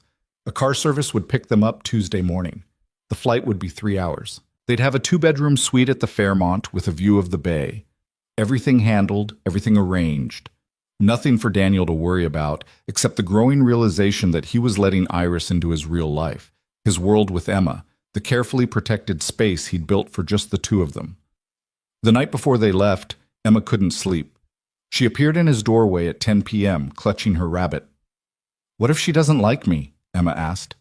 Daniel pulled back his covers, and she climbed in beside him, small and warm and worried. "Why wouldn't she like you?" "What if I'm not what she expects? What if I say something wrong or do something weird and she decides you're too complicated?" The fear in her voice broke his heart. "Emma, listen to me. Anyone who can't see how amazing you are doesn't deserve to be in our lives. Okay? Iris asked me to bring you specifically because she wants to meet you. She knows you're the most important person in my world. Promise?" "Promise." Emma was quiet for a moment, then, "Is she going to be like a new mom?" The question hung in the air between them, loaded with hope and fear and the particular pain of a child who'd lost her mother too young. "I don't know," Daniel said honestly. "It's still really new. We're still figuring out what this is, but whatever happens, you and me, we're a team. Nothing changes that." "Okay." Emma snuggled closer. "I hope she likes sea lions." "Me too, sweetheart. Me too." Tuesday morning arrived bright and clear. The car service pulled up at 7 a.m. sharp, a sleek black SUV that made their neighbors stare. Emma was vibrating with excitement, her overnight bag packed with enough stuffed animals and books to supply a small library. The airport was a revelation. Daniel had expected commercial check-in, security lines, the usual chaos of air travel. Instead, they were driven directly to a private terminal where a jet waited on the tarmac. Stairs lowered in invitation. "Holy cow!" Emma breathed. "Is that ours?" "Not ours," Daniel corrected. "Iris's." But Emma had already spotted the woman standing at the base of the stairs, and her attention shifted completely. Iris wore jeans and a cashmere sweater, her hair pulled back in a simple ponytail. She looked nothing like the polished CEO from the Forbes article, and everything like someone who might actually belong in their lives. When she saw them, Her smile was genuine, warm, tinged with nervousness that Daniel found strangely reassuring. "You must be Emma," Iris said, crouching down to the girl's eye level. "I've heard so much about you." Emma studied her with the intensity of a child determining friend or foe. "Do you like sea lions?" "I love sea lions. They're loud and ridiculous and completely themselves. Best kind of animal." Emma beamed, and just like that, the tension shattered. "Can I see the plane?" "Absolutely. Come on." Daniel watched them walk up the stairs together, Iris answering Emma's rapid-fire questions with patience and genuine interest, and felt something in his chest loosen. Whatever this was, whatever it might become, watching these two parts of his life come together felt right in a way he hadn't anticipated. The flight was smooth, comfortable in ways that commercial travel had never been. Emma was entranced by everything: the leather seats, the flight attendant who brought her apple juice in actual glassware, the fact that she could walk around whenever she wanted. Iris settled into work mode, her laptop open, but she kept glancing over at Emma with an expression Daniel couldn't quite read. Halfway through the flight, Emma migrated to the seat next to Iris. "Can I ask you something?" Emma said, her voice carrying that particular tone of a child about to ask something profound. "Of course. Why do you like my dad?" Iris glanced at Daniel, who was trying very hard to pretend he wasn't listening. "That's a very good question," she said seriously. "Your dad is kind. He's honest even when it's hard to be honest. He's smart in ways that don't need to show off. And he loves you so much it shows in everything he does. Those are all very good reasons to like someone." Emma considered this. "He works too much." "Some people work too much because they're avoiding life. I think your dad works hard because he's trying to build a good life for you." "Are you going to make him happy? Different happy, I mean. Not just dad happy." The question stopped Iris mid-keystroke. She closed her laptop, giving Emma her full attention. "I'm going to try," she said quietly. "If he'll let me. And if you'll let me." "Okay," Emma said, as if that settled everything. "Can I draw on your computer paper?" "Sure, let me get you some blank pages." Daniel watched this exchange with his heart in his throat, amazed at his daughter's directness, grateful for Iris's honesty. When Emma was absorbed in drawing and Iris returned to her work, Daniel moved to sit beside her. "She's incredible," Iris said softly. "You've done an amazing job with her." "She's mostly Sarah's work. I'm just trying not to mess it up." "I think you're doing more than that." Iris's hand found his, fingers interlacing in a gesture that felt both new and ancient. "Thank you for bringing her, for trusting me with this part of your life. Thank you for wanting to be trusted with it." They landed in San Francisco to sunshine and unseasonable warmth. The city spread out below them as they descended, the bay glittering, the Golden Gate Bridge spanning the water in perfect rust-red geometry. Emma pressed her face to the window, enchanted. The hotel suite was ridiculous. 2 massive bedrooms, a living area larger than Daniel's entire apartment, floor-to-ceiling windows with views that made Emma gasp. Iris showed them around, pointing out amenities, giving them space to settle in. "I have meetings most of the day tomorrow," she said, "but my assistant arranged for a car and driver if you want to do tourist things. Thursday evening is the keynote and the gala. I'd love if you could come to that, but no pressure. Just be here when I get back each night." "We will be," Daniel promised. Iris hesitated at the door. "Emma, can I show you and your dad something before I head to my meeting?" She led them to the balcony where the city spread out before them in golden afternoon light. Emma immediately spotted the sea lions at Pier 39, their barking audible even from this distance. "Tomorrow, before my meetings start, I thought maybe we could go see them together," Iris said. "If you want." Emma's face lit up. "Really? Really? I'll clear my morning. Sea lions are important." As Iris left for her evening obligations, Emma turned to Daniel with satisfaction. "I like her, Daddy. She understands priorities." Daniel laughed, pulled his daughter close, and looked out at the unfamiliar city with its promise of possibility and risk balanced in equal measure. "Yeah, sweetheart," he said, "I like her too." The sea lions were exactly as advertised, loud, ungraceful, and utterly captivating. Emma stood at the railing of Pier 39, her face alight with wonder as the massive creatures bellowed and jostled for space on the floating docks below. Iris stood beside her, pointing out the largest male, explaining the social hierarchy with the kind of detail that suggested she'd actually researched this before bringing them here. Daniel hung back slightly, watching the two of them together. The morning sun caught in Iris's dark hair, and when she laughed at something Emma said, the sound was unguarded, genuine. This was a version of Iris he'd never seen, relaxed, playful, present in a way that had nothing to do with corporate strategy or social performance. "That one's the boss," Emma declared, pointing to a particularly large sea lion who'd just shouldered two smaller ones off the dock. "He's like you, Iris, big and in charge." Iris raised an eyebrow. "Should I be flattered or concerned by that comparison?" "Flattered. You're both impressive." Emma said it with such matter-of-fact confidence that both adults laughed. They spent the morning exploring the wharf, eating sourdough bread bowls filled with clam chowder, watching street performers, being aggressively normal tourists. Iris had her phone on silent, and when it buzzed occasionally, she ignored it with visible effort. Daniel noticed the discipline it took, the way she'd glance at the screen, see another message from Patricia or a board member, and deliberately set it aside. "You're going to pay for this later," Daniel observed when Emma ran ahead to look at a puppet show. "All those ignored messages." "Worth it," Iris said simply. She slipped her hand into his, the gesture casual but significant. They were in public, visible, real. Not performing for a gala crowd, but choosing this connection in broad daylight. "I can't remember the last time I did something just because I wanted to. No agenda, no strategic value, just living." "How does it feel?" "Terrifying." She smiled. "And wonderful." By noon, Iris had to leave for her first meeting. She crouched down to hug Emma goodbye, and Daniel saw his daughter's arms wrap around this woman who was still essentially a stranger, saw the way Iris closed her eyes briefly, as if memorizing the moment. "See you tonight," Iris said to both of them.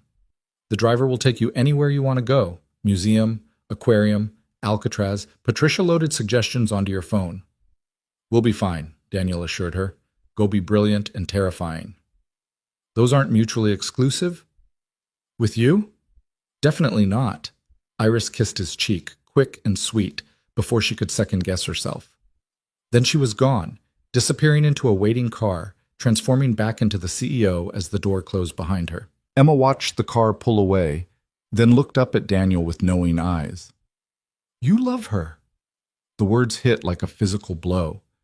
"Emma, it's too soon to—" "It's not a bad thing, Daddy. I'm just saying what's true." She took his hand, squeezed it. "Mommy would like her." Daniel's throat tightened. They didn't talk about Sarah often. It hurt too much, even after 3 years. But when Emma brought her up, it was always with this same calm certainty, as if her mother were simply away on a trip, watching from somewhere close by. "You think so?" "Yeah. Mommy liked people who were smart and brave and didn't pretend to be something they weren't. Iris is all those things." Emma paused, considering. "Plus she knows about sea lion social structures. That's very important." They spent the afternoon at the Exploratorium, Emma racing from exhibit to exhibit with infectious enthusiasm. Daniel tried to focus on the science, the wonder, the time with his daughter, but his mind kept drifting back to Iris, to the way she'd looked at Emma that morning, to the careful hope in her eyes when she'd asked them to come on this trip, to the growing certainty that whatever this was, it had already moved far past casual coffee dates. His phone buzzed with a text from Iris. "How's the exploring going? Emma's discovered the fog tornado exhibit. I think we might live here now. There are worse fates." "How are you holding up?" "Good. Missing you. Which is weird since we just saw you this morning." 3 dots appeared, disappeared, appeared again. "Not weird. I keep checking my phone hoping you've texted. Patricia thinks I'm having a breakdown." "Maybe you are. Maybe we both are. If this is a breakdown, it's the best one I've ever had." Daniel smiled at his phone, then looked up to find Emma watching him with a knowing expression. "Still not subtle, Daddy," she said. That evening, Iris returned to the suite at 7, exhausted and visibly drained. She'd changed from her power suit into jeans and a sweater, but the corporate mask hadn't quite come off yet. Daniel could see it in the tension of her shoulders, the careful control of her expression. Emma, perceptive as always, went straight to her room to work on a puzzle, giving them space. Rough day? Daniel asked, handing Iris a glass of wine he'd ordered from room service. Brutal. 3 hours of board members questioning every strategic decision I've made in the last quarter, followed by interviews with reporters who want to know why I'm not married, why I don't have children, whether being a woman in tech is still difficult, or if we're past all that now. She took a long drink. I wanted to tell them that being a woman in tech isn't the hard part. Being a human in corporate spaces where everyone expects you to be a perfectly packaged product, that's the hard part. But you didn't. Of course not. I smiled and gave them the sound bites they wanted and performed the role I've been playing for a decade. She set down the wine, rubbed her eyes. God, I'm tired of performing. Daniel moved to stand behind her, hesitated, then gently placed his hands on her shoulders. When she didn't pull away, he applied gentle pressure, working at the knots of tension. Iris made a sound somewhere between a groan and a sigh. You don't have to perform here, he said quietly. Not with us. I don't know how not to anymore. It's become so automatic I can't find the switch to turn it off. Then don't try. Just sit here. Let me do this. Stop thinking about what you should be feeling or how you should act and just be. Iris was quiet for a long moment, her breathing gradually slowing, her shoulders dropping under his hands. When she finally spoke, her voice was small, vulnerable in a way he'd never heard. At the board meeting today, someone suggested I should get married, said it would be good for the company's image, make me seem more stable, more relatable to traditional investors. She laughed, bitter and sharp, as if my personal life is just another strategic asset to be optimized. Daniel's hands stilled. What did you say? I told them my personal life wasn't up for discussion, that I was here to talk about quarterly earnings, not my relationship status. She turned to face him. But the thing is, Daniel, I've been thinking about it, about you, about Emma, about what it would mean to actually let this be real, instead of just another thing I'm managing on the side. And it terrifies me. Because relationships require vulnerability, and vulnerability means giving someone the power to hurt you. I've built my entire life around never being that exposed again. Daniel sat down beside her on the couch, their knees touching. I'm scared too. I haven't let anyone close since Sarah died. I've been telling myself it's about protecting Emma, keeping our life stable and predictable. But really, I think I've been protecting myself. Because losing Sarah almost destroyed me, and I don't know if I could survive that kind of pain again. So what do? Keep having coffee dates and pretending this isn't becoming something bigger? I think it's already something bigger, has been for a while.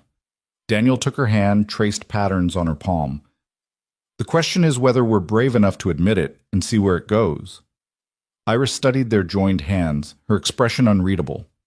I have to tell you something else, about why I've been so careful, so controlled. Okay. When I was 25, I was engaged. His name was Marcus. He worked at my first startup, brilliant coder, ambitious in all the ways I thought I wanted in a partner. She paused, choosing words carefully. I thought he loved me. But after the company got acquired for a substantial sum, after I suddenly had money and options and power, things changed. He proposed, I said yes, and I thought I was building a life. Daniel waited, sensing there was more, that this story didn't have a happy ending. 6 months before the wedding, I found out he'd been planning to leverage my connections to start his own company. He'd already pitched investors using my name, my reputation. When I confronted him, he didn't even deny it, just said that's how these things worked, that I should be happy he was ambitious enough to capitalize on opportunities. Iris's voice went flat, emotionless. He never loved me. He loved what I could do for him. Iris. After that, I decided it was easier to just not engage, to build walls, keep everything professional and transactional. If people wanted to use me, at least I could control the terms. I'd never be that exposed, that vulnerable, that stupid again. You weren't stupid, Daniel said firmly. You were trusting. There's a difference. Is there? Because from where I'm sitting, they got me to the same place. No, stupid means you didn't learn anything. Trusting means you believed the best in someone and got hurt. One is naive, the other is brave. He squeezed her hand. And choosing to trust again after being hurt? That's the bravest thing anyone can do. Iris's eyes were bright, suspiciously shiny. Are you always this wise, or are you just good at saying what I need to hear? I'm a single father to a terrifyingly perceptive 6-year-old. I've had to get good at finding the right words fast. She laughed, watery but genuine, and leaned against him. Daniel wrapped his arm around her shoulders, and they sat like that as the city lights flickered on outside the windows.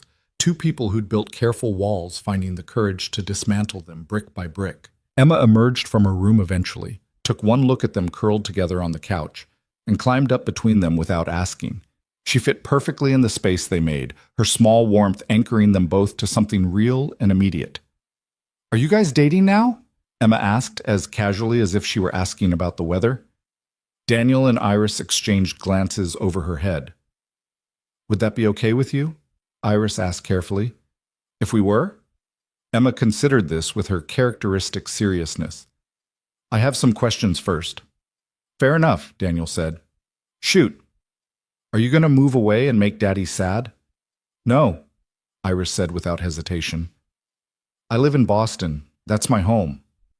"Are you going to be mean to my dad, or make him do things he doesn't want to do?" "Absolutely not. Your dad is a grown man who makes his own choices. I'm not here to change him or control him. Are you going to try to be my new mom?" This question hung heavier than the others. Iris was quiet for a moment, and when she spoke, her voice was gentle, honest. "No, sweetheart. You have a mom. She's gone, but she'll always be your mom. Nothing changes that." She touched Emma's hair softly. "But if you'd let me, I'd really like to be your friend. Someone who cares about you and wants good things for you. Is that okay?" Emma studied her with those disconcerting eyes, weighing truth against intention.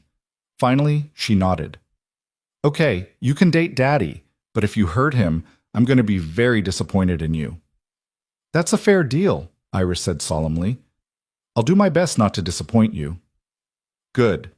Emma settled back against the couch cushions. "Can we watch a movie now? All this serious talking is exhausting." They ordered room service and watched an animated film Emma had seen a dozen times. The kind of comfortable domestic evening that shouldn't have felt revolutionary, but somehow did. Iris asked questions about the plot, even though it was clearly children's entertainment, and Emma explained with the patience of an expert sharing knowledge with an interested novice. Halfway through the movie, Daniel glanced over to find Iris watching Emma with an expression that made his chest tight. There was wonder there, and tenderness, and something that looked like longing for a kind of life she'd convinced herself she couldn't have. Later, after Emma had fallen asleep in her room and they'd retreated to the balcony with glasses of wine, Iris said, "She's remarkable. You've raised someone truly special. We got lucky. She's got Sarah's heart and, thankfully, not too much of my anxiety. I wouldn't mind if she had some of your anxiety. It means you think carefully, consider consequences. That's not a bad trait in a human." Iris leaned against the railing, looking out at the city. "Can I tell you something that's going to sound crazy?" At this point, I think we're past worrying about sounding crazy. I keep thinking about what my life would look like if I did this differently.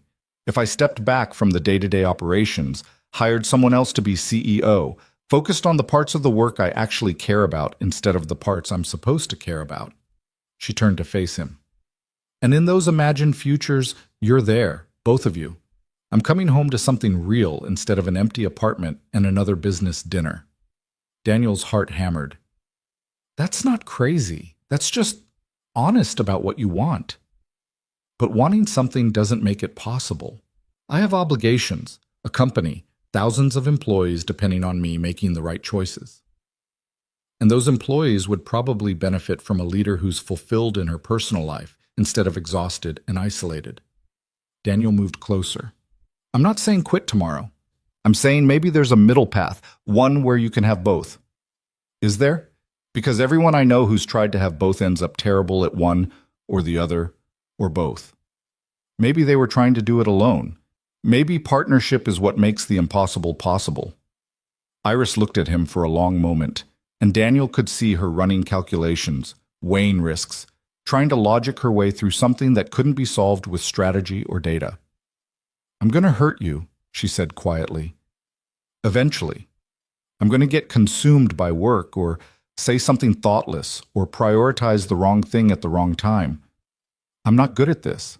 At relationships, at being present, at putting someone else's needs ahead of my own. I'm going to hurt you too. I'm going to be overprotective of Emma, or too rigid about routines, or retreat into my head when things get difficult. I'm not good at this either. He took her hands. But maybe we can be not good at it together. Figure it out as we go. That's a terrible plan. You have a better one? Iris laughed, sharp and surprised. No, God help me, I don't.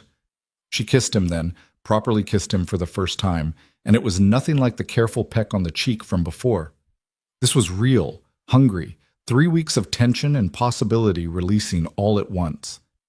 Daniel's hands found her waist, pulling her closer, and she made a small sound against his mouth that sent electricity through him. When they finally broke apart, both breathing hard, Iris rested her forehead against his. We're really doing this, she said. Looks like it. I'm terrified. Me too. Good. At least we're terrified together. They stood like that for a while, wrapped in each other, in the cool San Francisco night. Two people who'd spent years building walls finally allowing themselves to be vulnerable. Eventually, they went inside, settled on opposite ends of the couch, with careful distance between them, both aware that Emma was sleeping just down the hall, and this was still too new, too fragile to push too fast. Tell me something true, Iris said. Something you've never told anyone else. Daniel thought about it. Sometimes, late at night when Emma's asleep, I talk to Sarah. Tell her about our day, ask her what she'd do about whatever parenting crisis I'm facing.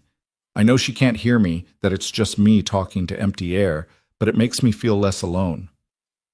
Iris was quiet, her expression soft. That's not crazy. That's love that doesn't know how to stop. Your turn. Tell me something true. I don't actually like being powerful. I like solving problems, building things that matter. But the performance of power, the constant need to project confidence and authority, it exhausts me.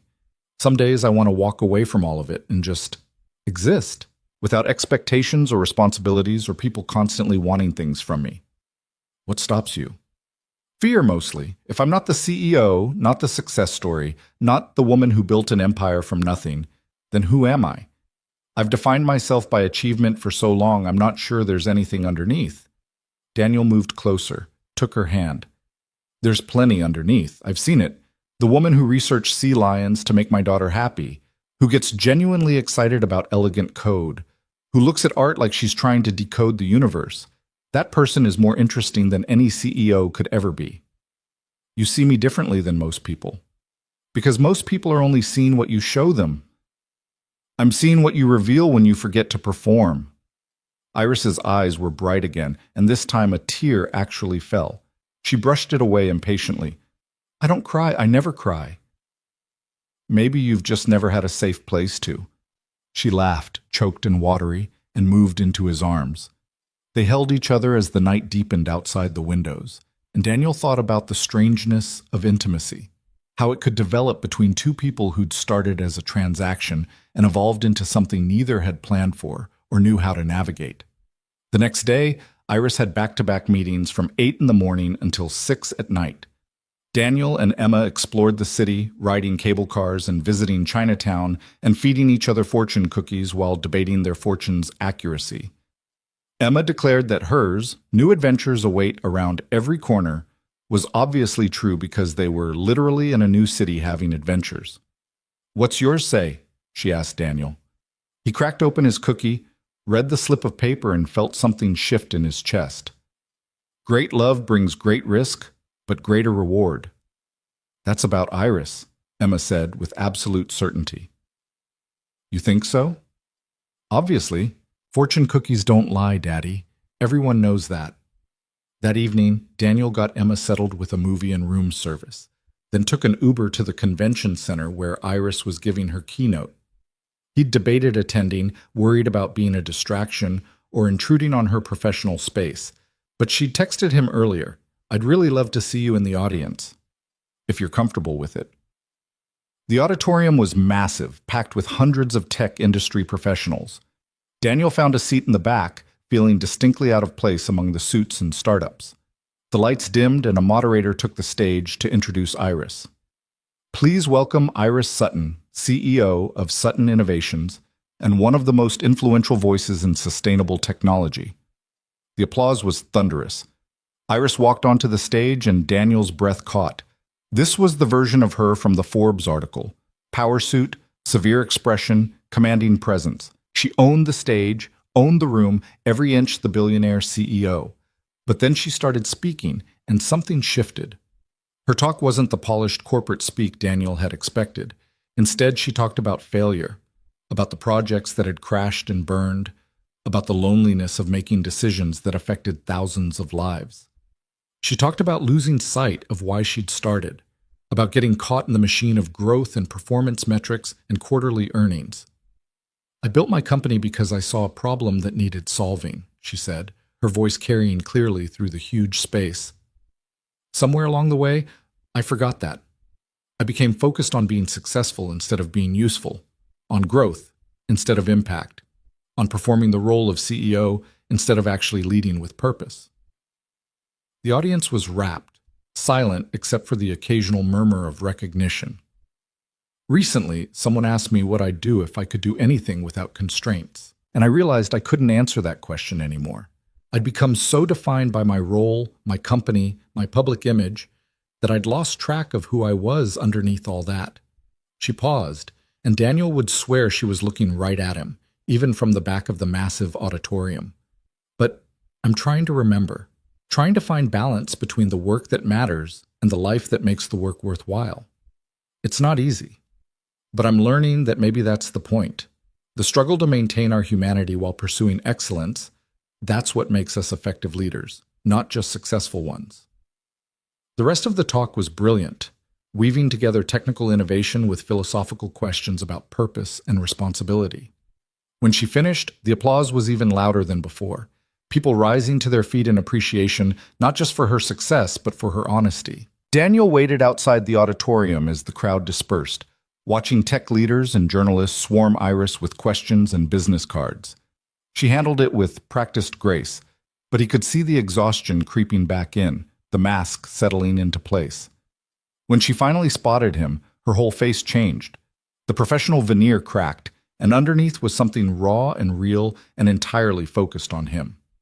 She excused herself from the cluster of executives and made her way over. "You came," she said. "You asked me to. Besides, I wanted to see you in your element. That was incredible, by the way. The honesty, the vulnerability. That took real courage. I kept thinking about what you said, about being brave enough to be seen." She glanced back at the lingering crowd. "I have to do the reception, shake hands, make nice with investors, but after, we'll be waiting. Take your time."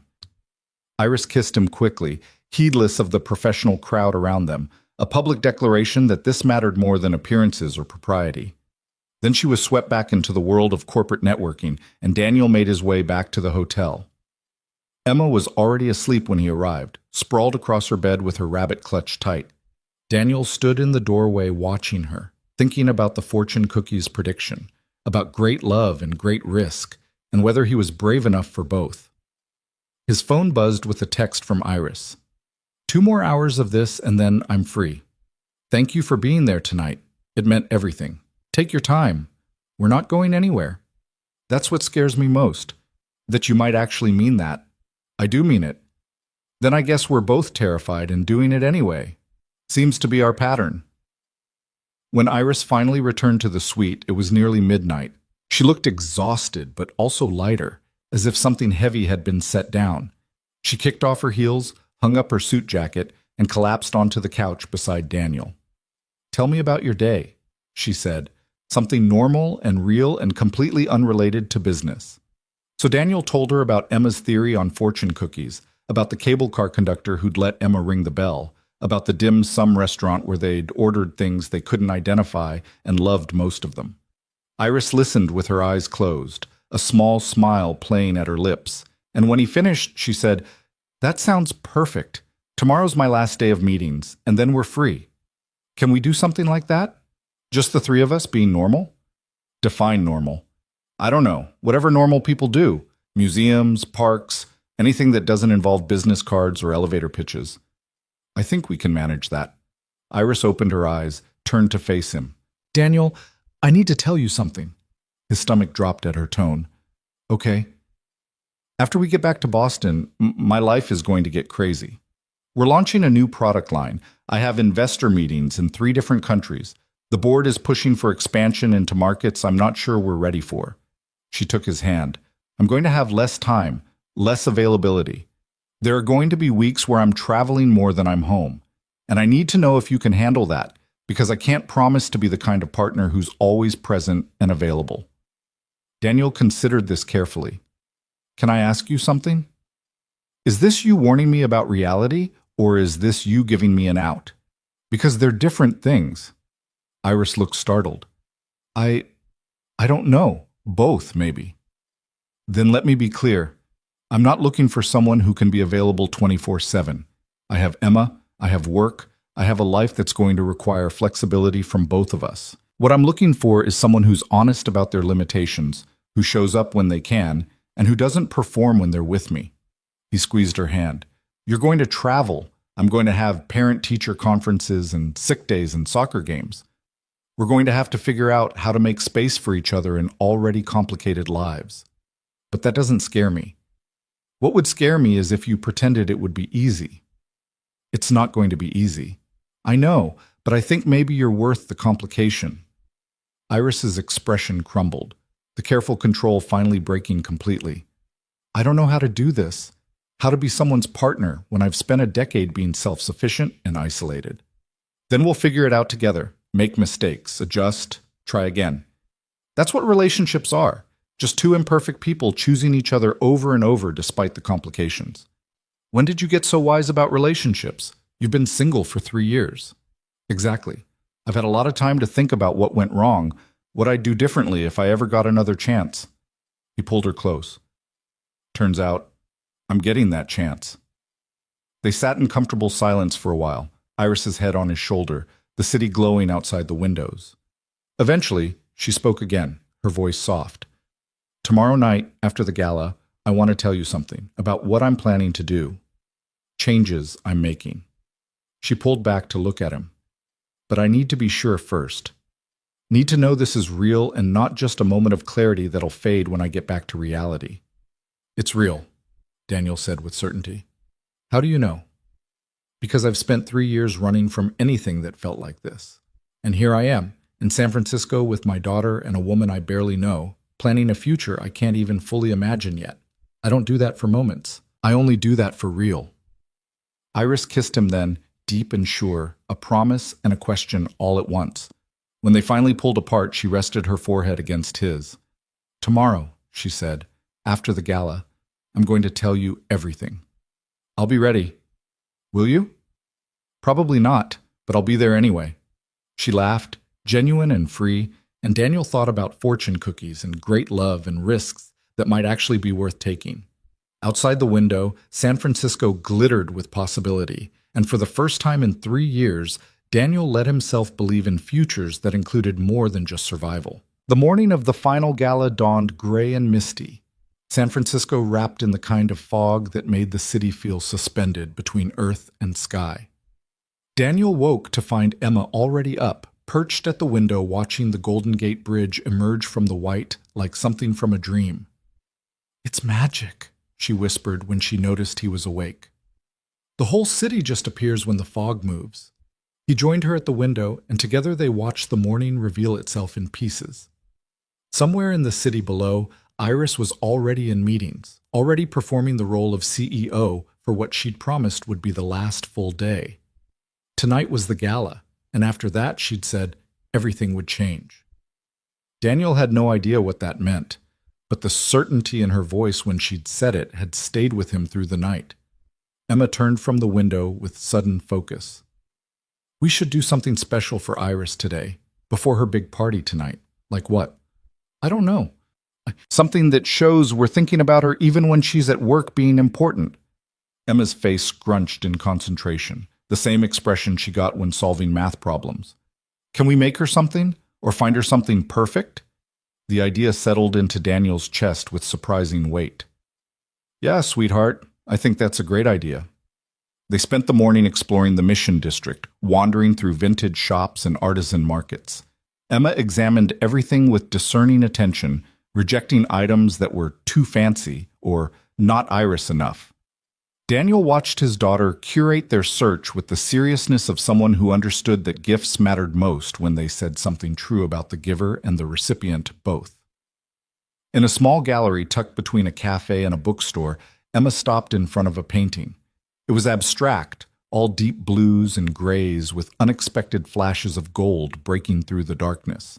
Something about it suggested storms clearing, light finding its way through clouds, hope emerging from difficulty. "This one," Emma said with absolute conviction. "This is Iris." The gallery owner, a woman in her 60s with paint-stained hands, smiled. "Your daughter has excellent taste. That's one of my favorite pieces." "Why this one?" Daniel asked Emma, though he could already see what she saw. The interplay of control and chaos, beauty emerging from constraint. "Because she's always hiding the gold parts," Emma said simply. "But they're there. We just have to look carefully." The painting wasn't cheap, but it also wasn't the kind of extravagant gift that would make Iris uncomfortable with its implications. Daniel bought it, and the gallery owner wrapped it carefully while Emma supervised, ensuring every fold of paper was perfect. "Someone special?" the woman asked. "Very special," Emma confirmed. "She's brave and smart, and she makes my dad happy. Different happy, not just regular happy." The gallery owner's eyes crinkled with understanding. "Different happy is the best kind. You hold on to that." They returned to the hotel to find a note from Iris slipped under the door. "Meeting's running late. I'm sorry. See you at 6 for the gala? Missing you both." Emma read the note and frowned. "She sounds tired." "She probably is. Big meetings are exhausting." "Then we should definitely give her the painting tonight, to remind her why she does all this hard stuff." Daniel pulled his daughter into a hug, overwhelmed by her emotional intelligence, her capacity for empathy. "When did you get so wise?" "I learned from watching you, Daddy. You're always doing hard stuff for me because you love me. Iris does hard stuff because she wants to help people. It's the same thing, kind of." At 6 o'clock sharp, Daniel and Emma were dressed and ready. Emma wore a navy dress that Sarah had bought her last year, still a bit too big but growing into it. Daniel wore the same black suit from the Boston Gala, the one that had started this whole impossible thing. The painting sat wrapped on the coffee table, waiting. The knock on the door came at 6:15, and when Daniel opened it, his breath caught. Iris wore a dress the color of midnight, simple and elegant in a way that somehow made her look both powerful and vulnerable. Her hair was up, exposing the line of her neck, and she wore the same delicate gold necklace from their first meeting. But it was her expression that stopped him, exhaustion mixed with something that looked almost like fear. "Hi," she said, and her voice was rough, uncertain in a way he'd never heard. "Hi," he managed. "You look incredible." "You're kind to lie." She stepped inside, and Emma immediately launched herself at her in a hug that nearly knocked her off balance. "We got you something," Emma announced. "For after the party, because parties are exhausting, and you need something to remember that people care about you." Iris's eyes went bright, that telltale shine that meant she was fighting tears. "Emma, you didn't have to." "We wanted to," Emma said firmly, "but you can't open it until after. It's a rule." "Okay, I'll follow the rule." Iris crouched down to Emma's level. "Thank you, both of you, for being here, for understanding why this matters." "We know it's important," Emma said seriously, "but we're still the most important, right?" The question hung in the air, loaded with a child's need for reassurance and an adult's understanding of competing priorities. Iris took Emma's hands in hers. "You are absolutely the most important," she said without hesitation. "This gala, these people, the business, it all matters. But you two? You matter more. I promise you that." Emma studied her face, measuring truth against words, then nodded with satisfaction. "Okay, then let's go to your party." The gala was at a historic venue in Pacific Heights, all marble columns and soaring ceilings, and the kind of old money elegance that made Boston's Fairmont look almost modest. Daniel felt the familiar twist of anxiety as they arrived, But this time Iris's hand found his immediately, anchoring him. "Stay close," she murmured. "I'm going to need you tonight." They entered together, and the room seemed to shift around Iris's presence. Heads turned, conversations paused, people gravitated toward her like she was the sun, and they were planets locked in her orbit. But this time, Daniel understood what he was seeing, not admiration, but appetite. Everyone wanted something from her. Access, investment, endorsement, proximity to power. Iris navigated it with practiced grace, but Daniel could see the toll it took. The way her smile became more fixed as the evening wore on. The careful modulation of her voice as she gave the same polished answers to variations of the same questions. She was performing, and it was costing her. Emma, perceptive as always, stuck close to Iris when she could, a small anchor of authenticity in a sea of performance. Several times, Daniel watched Iris's hand drift down to touch Emma's shoulder, as if reminding herself what was real. "Is she always like this?" Emma whispered to Daniel during a moment when Iris was cornered by a cluster of investors. "Like what?" "Like she's somewhere else. Like the smiling person isn't really her." Daniel looked at his daughter with renewed amazement. "Yeah, sweetheart. I think this is hard for her." "Then why does she do it?" "Because sometimes the things that matter require us to do hard things. But I think she's figuring out how to do them differently." An hour into the gala, a man approached them. Late 50s, expensive suit, the kind of confidence that came from never being told no. He looked at Emma with barely concealed disapproval before addressing Iris. "Iris, wonderful keynote yesterday. I wanted to discuss the acquisition offer we sent over last month. The board is getting impatient for a response." "Marcus, this is hardly the time," Iris started, but the man, Marcus, cut her off. "There's never a good time with you lately. You're distracted, making questionable decisions, pulling back from growth opportunities." His gaze flicked dismissively to Daniel and Emma. "Perhaps you're spreading yourself too thin." Daniel felt Iris stiffen beside him, saw the flash of anger cross her face before she controlled it. But it was Emma who spoke up, her 6-year-old voice cutting through the tension with perfect clarity. "Excuse me, but you're being rude to Iris. My teacher says that's not how we treat people we respect." Marcus looked at Emma like she'd materialized from thin air. "I'm sorry, who—" "This is Emma," Iris said, and her voice was steel-wrapped in silk. "And she's right. You are being rude. This conversation is over, Marcus. My assistant will send you our formal response to your acquisition offer tomorrow. Spoiler alert, it's no." She took Emma's hand and Daniel's arm and walked away, leaving Marcus sputtering in their wake.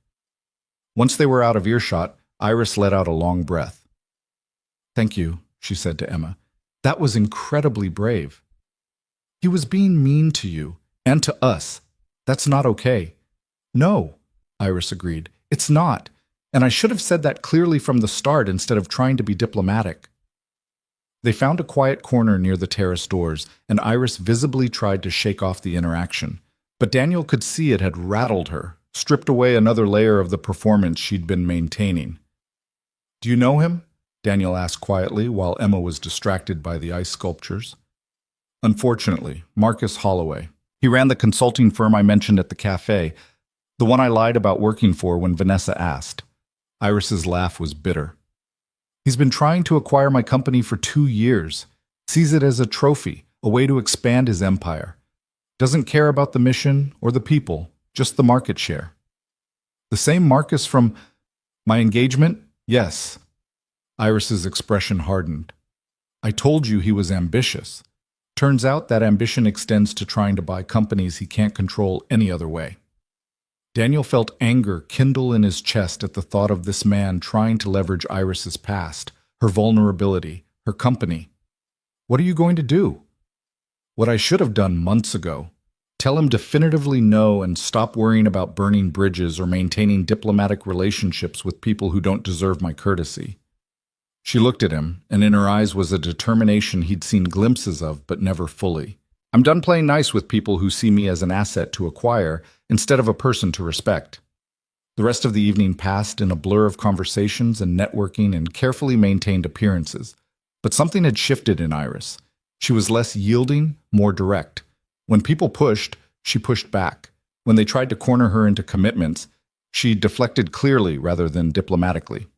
Emma stayed close, and Daniel watched his daughter unconsciously coach Iris in authenticity, asking direct questions, refusing to pretend interest in boring adult talk, insisting on honesty over politeness. And Iris responded, seemed to draw strength from Emma's absolute refusal to perform. By 10 o'clock, Iris had had enough. She found Daniel and Emma near the bar where he'd been getting Emma a Shirley Temple. "Let's go," she said. "I'm done." "You can't just leave your own gala," Daniel said, though he hoped she could. "Watch me." They slipped out a side door, and Iris didn't look back. In the car back to the hotel, she kicked off her heels and pulled the pins from her hair, letting it fall around her shoulders in waves. Emma, exhausted from the late night, fell asleep against Daniel's shoulder. "Thank you," Iris said quietly, "for being there, for Emma standing up for me, for not thinking less of me when you saw how complicated my world is." "Why would I think less of you?" "Because that world, those people, they're part of my life, the politics, the performances, the Marcus Holloways who see everything as a transaction. That comes with me, and I wouldn't blame you for deciding it's too much." Daniel shifted Emma's sleeping weight gently, reached across to take Iris's hand. "That world doesn't define you. It's something you navigate because you have to, not because you want to. I see the difference." "Do you?" "Yeah. I see you with Emma, teaching her about sea lions and listening to her theories about fortune cookies like they're profound wisdom. I see you at the cafe when you think no one's watching and your guard comes down. I see you trying to figure out how to be both powerful and human, both successful and real." He squeezed her hand. "That's who you are. The gala, the performances, that's just the costume you wear to do the work that matters." Iris's eyes were bright again, and this time she let the tears fall. "I'm going to ruin this, I'm going to prioritize work at the wrong time or say something thoughtless or forget something important because I'm drowning in meetings. I'm not good at balance." "Then we'll figure out a new definition of balance, one that works for who we actually are instead of who we think we should be." Back at the hotel, Daniel carried Emma to her room and tucked her in. She stirred enough to mumble, "Did we give Iris the painting yet?" "Not yet, sweetheart. Tomorrow." "'Kay. Tell her I love her." The words were sleep-blurred, unconscious, but they hit Daniel like a freight train. Emma loved Iris. His daughter, who'd been so careful with her heart since losing Sarah, had opened up to this complicated woman who was trying so hard to be worthy of that trust. When he returned to the living area, Iris was standing at the window in her bare feet, the city lights painting her in shades of gold and shadow. She'd changed into leggings and an oversized sweater, all the corporate armor stripped away. "She's asleep," Daniel said. "Good. She must be exhausted." Iris turned from the window. "Daniel, I need to tell you what I decided, what I'm planning to do." He settled onto the couch, and she joined him, curling into the corner with her knees drawn up like she was trying to make herself smaller, less vulnerable. "I'm stepping down as CEO," she said. The words came out fast, like ripping off a bandage. "Not immediately, but within 6 months. I'm going to announce it next week, start the transition process, train my replacement." Daniel felt his world tilt. "Iris, let me finish, please." She took a shaky breath.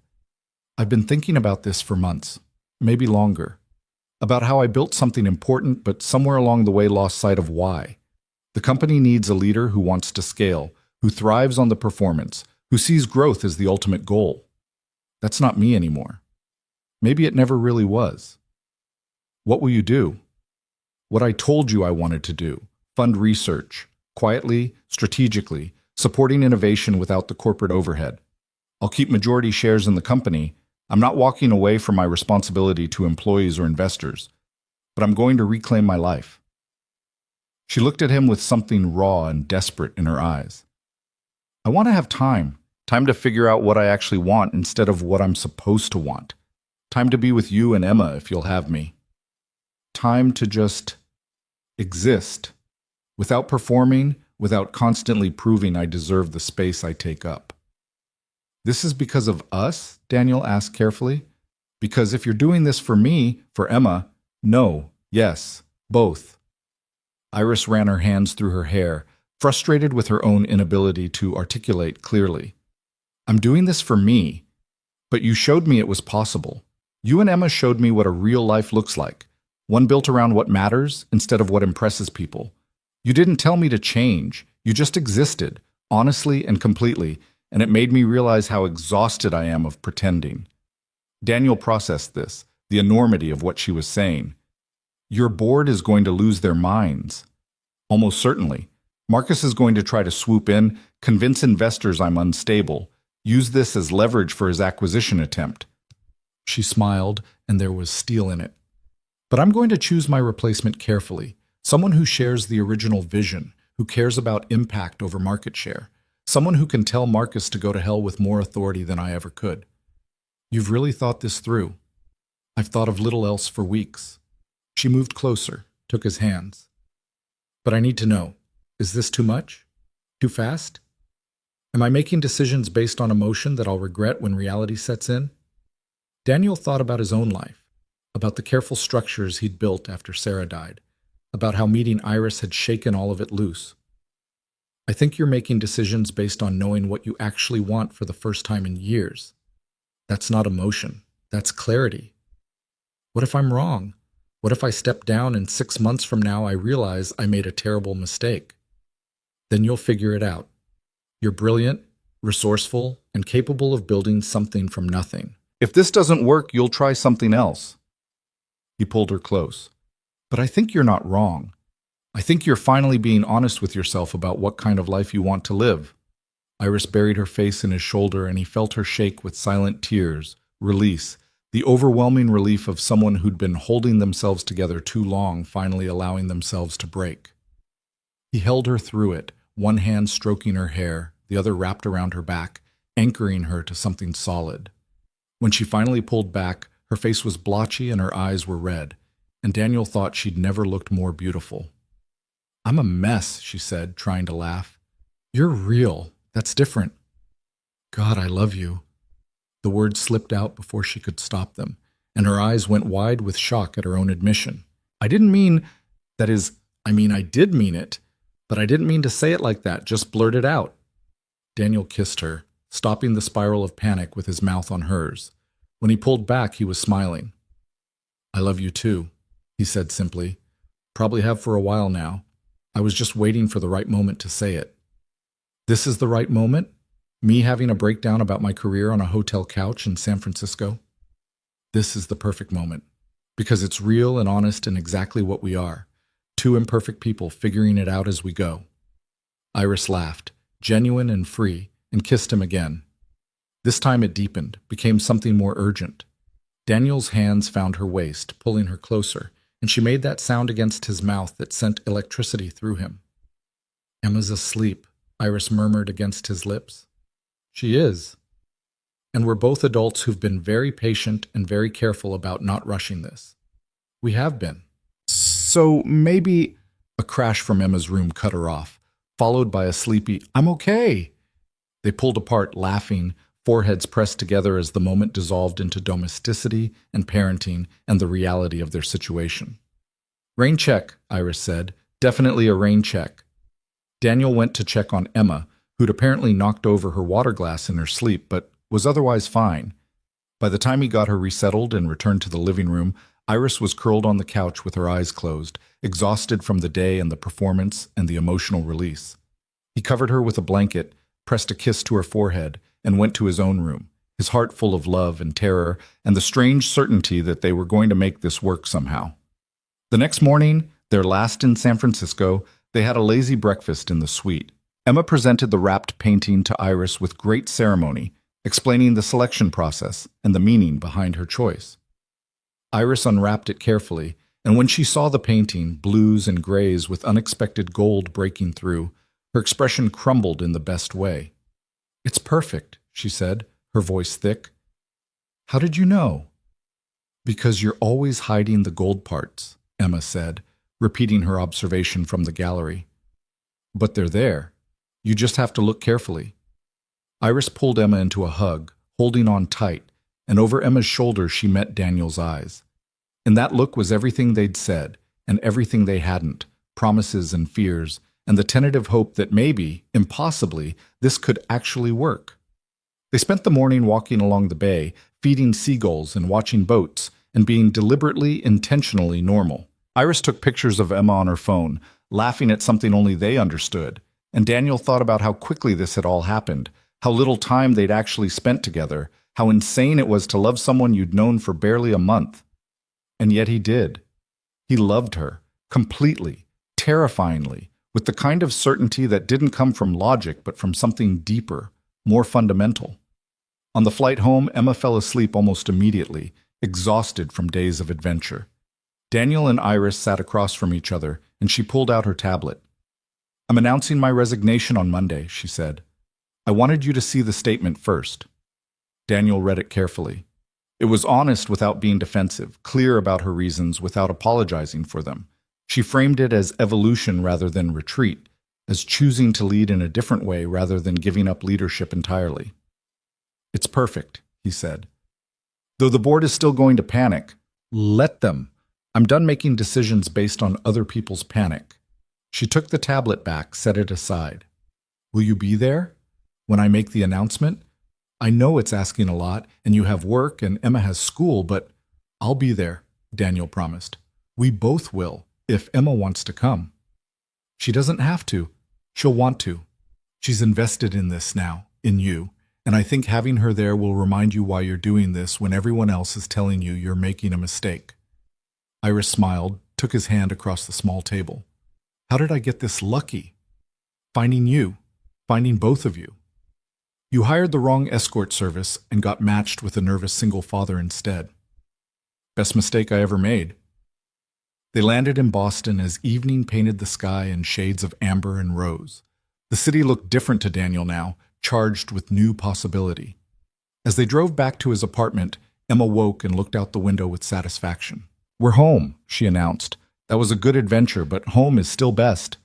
"Is it?" Iris asked from the front seat, genuine curiosity in her voice. "Yeah, because home is where people know you and love you anyway. Adventures are fun, but home is important." Daniel caught Iris's eye in the rearview mirror, saw the emotion there. She'd spent so long making a home that was really just an expensive apartment, a place to sleep between performances. Now she was discovering what home actually meant. Not a location, but people who saw you completely and chose you anyway. At his apartment, Daniel helped unload bags while Emma ran inside to tell Mrs. Chen about the sea lions. Iris lingered by the car, suddenly uncertain. "I should go," she said. "Let you get settled, give you space. Or you could come up, have dinner with us. Nothing fancy, just pasta and whatever vegetables Emma will actually eat." "I'd like that." She paused. "Daniel, everything's about to get very complicated. The announcement, the media attention, the board's reaction. People are going to want to know about my personal life, whether there's someone, whether that influenced my decision." "What are you going to tell them?" "The truth. That I fell in love with someone who showed me what actually matters. That I have a real life now, one I want to protect." She looked up at him. "But that means they'll come after you, Emma. They'll dig, speculate, try to paint you as the reason I'm throwing away my company. Can you handle that?" Daniel thought about it honestly. The attention, the scrutiny, the inevitable invasion of privacy that came with being connected to someone like Iris. It should have terrified him. Maybe it did. But he thought about Emma's words. Home is where people know you and love you anyway, and realized he'd already made his choice. "We'll handle it," he said firmly. "Together, as a family." The word hung in the air between them, significant and terrifying and absolutely right. "A family," Iris repeated, testing the word. "I like the sound of that." "So do I." They went inside together, and Daniel made pasta while Iris helped Emma set the table, and Mrs. Chen stayed for dinner because, of course, she did, and it was chaotic and imperfect and more real than any gala or corporate event could ever be. Later, after Emma was asleep and Mrs. Chen had finally left with knowing looks and poorly concealed delight, Iris and Daniel stood in his small kitchen doing dishes like they'd done it 1,000 times before. "I'm scared," Iris admitted quietly.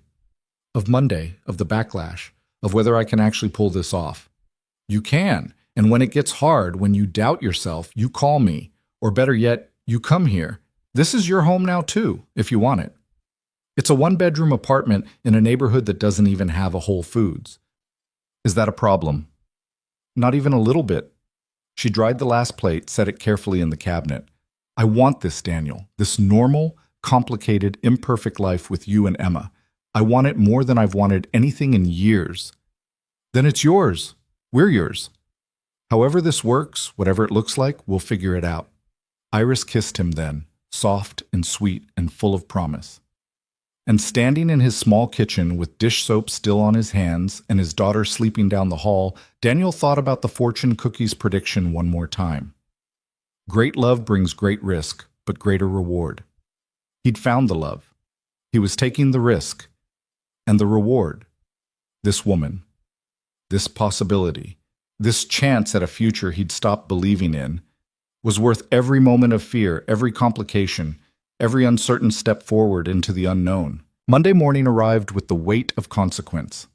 Daniel woke at 5, unable to sleep, and found Iris already awake in his living room, her laptop open, going over her resignation statement for what was probably the 100th time. She'd spent the night, the first time she'd stayed over, though they'd maintained careful boundaries with Emma just down the hall. Now she sat in the pre-dawn darkness, still in the t-shirt she'd borrowed from him, looking younger and more vulnerable than he'd ever seen her. Second thoughts? He asked quietly, not wanting to wake Emma. Iris looked up, and in the blue light of her screen, her face was all angles and shadows. About 1,000 of them. But not about whether this is right, just about whether I'm strong enough to handle what comes next. Daniel sat beside her, took the laptop gently from her hands, and closed it. You are. And you don't have to be strong alone anymore. The press conference is at 10. The board meeting is at 9. She leaned into him, seeking warmth and reassurance. Marcus is going to make a play. I know him. He's been waiting for me to show weakness, and he's going to spin this as exactly that. Let him try. You're not weak. You're choosing differently. There's a difference. Not everyone will see it that way. The people who matter will. Emma emerged from her room at 6:30. Still in her pajamas, rubbing sleep from her eyes. She took in the scene. Iris and Daniel on the couch, the tension in the air, the laptop closed but clearly significant, and climbed up between them without asking. Today's the big day, she said. It wasn't a question. Today's the big day, Iris confirmed. Are you scared? Terrified. Emma considered this with her characteristic seriousness. Mrs. Chen says being scared means you're doing something important. If you weren't scared, it wouldn't matter. Iris laughed, surprised and genuine. Mrs. Chen is very wise. She also says you should eat breakfast before doing important things. Come on, I'll make toast. They gathered in the small kitchen, and Emma narrated her toast-making process with the gravity of a cooking show host, while Iris and Daniel tried to pretend this was a normal morning. But the tension hummed beneath everything, the awareness that in a few hours, Iris's carefully controlled world was going to explode. At 8 o'clock, Iris reluctantly changed back into her power suit, transformed from the woman who'd made toast with a 6-year-old into the CEO, who was about to walk away from an empire.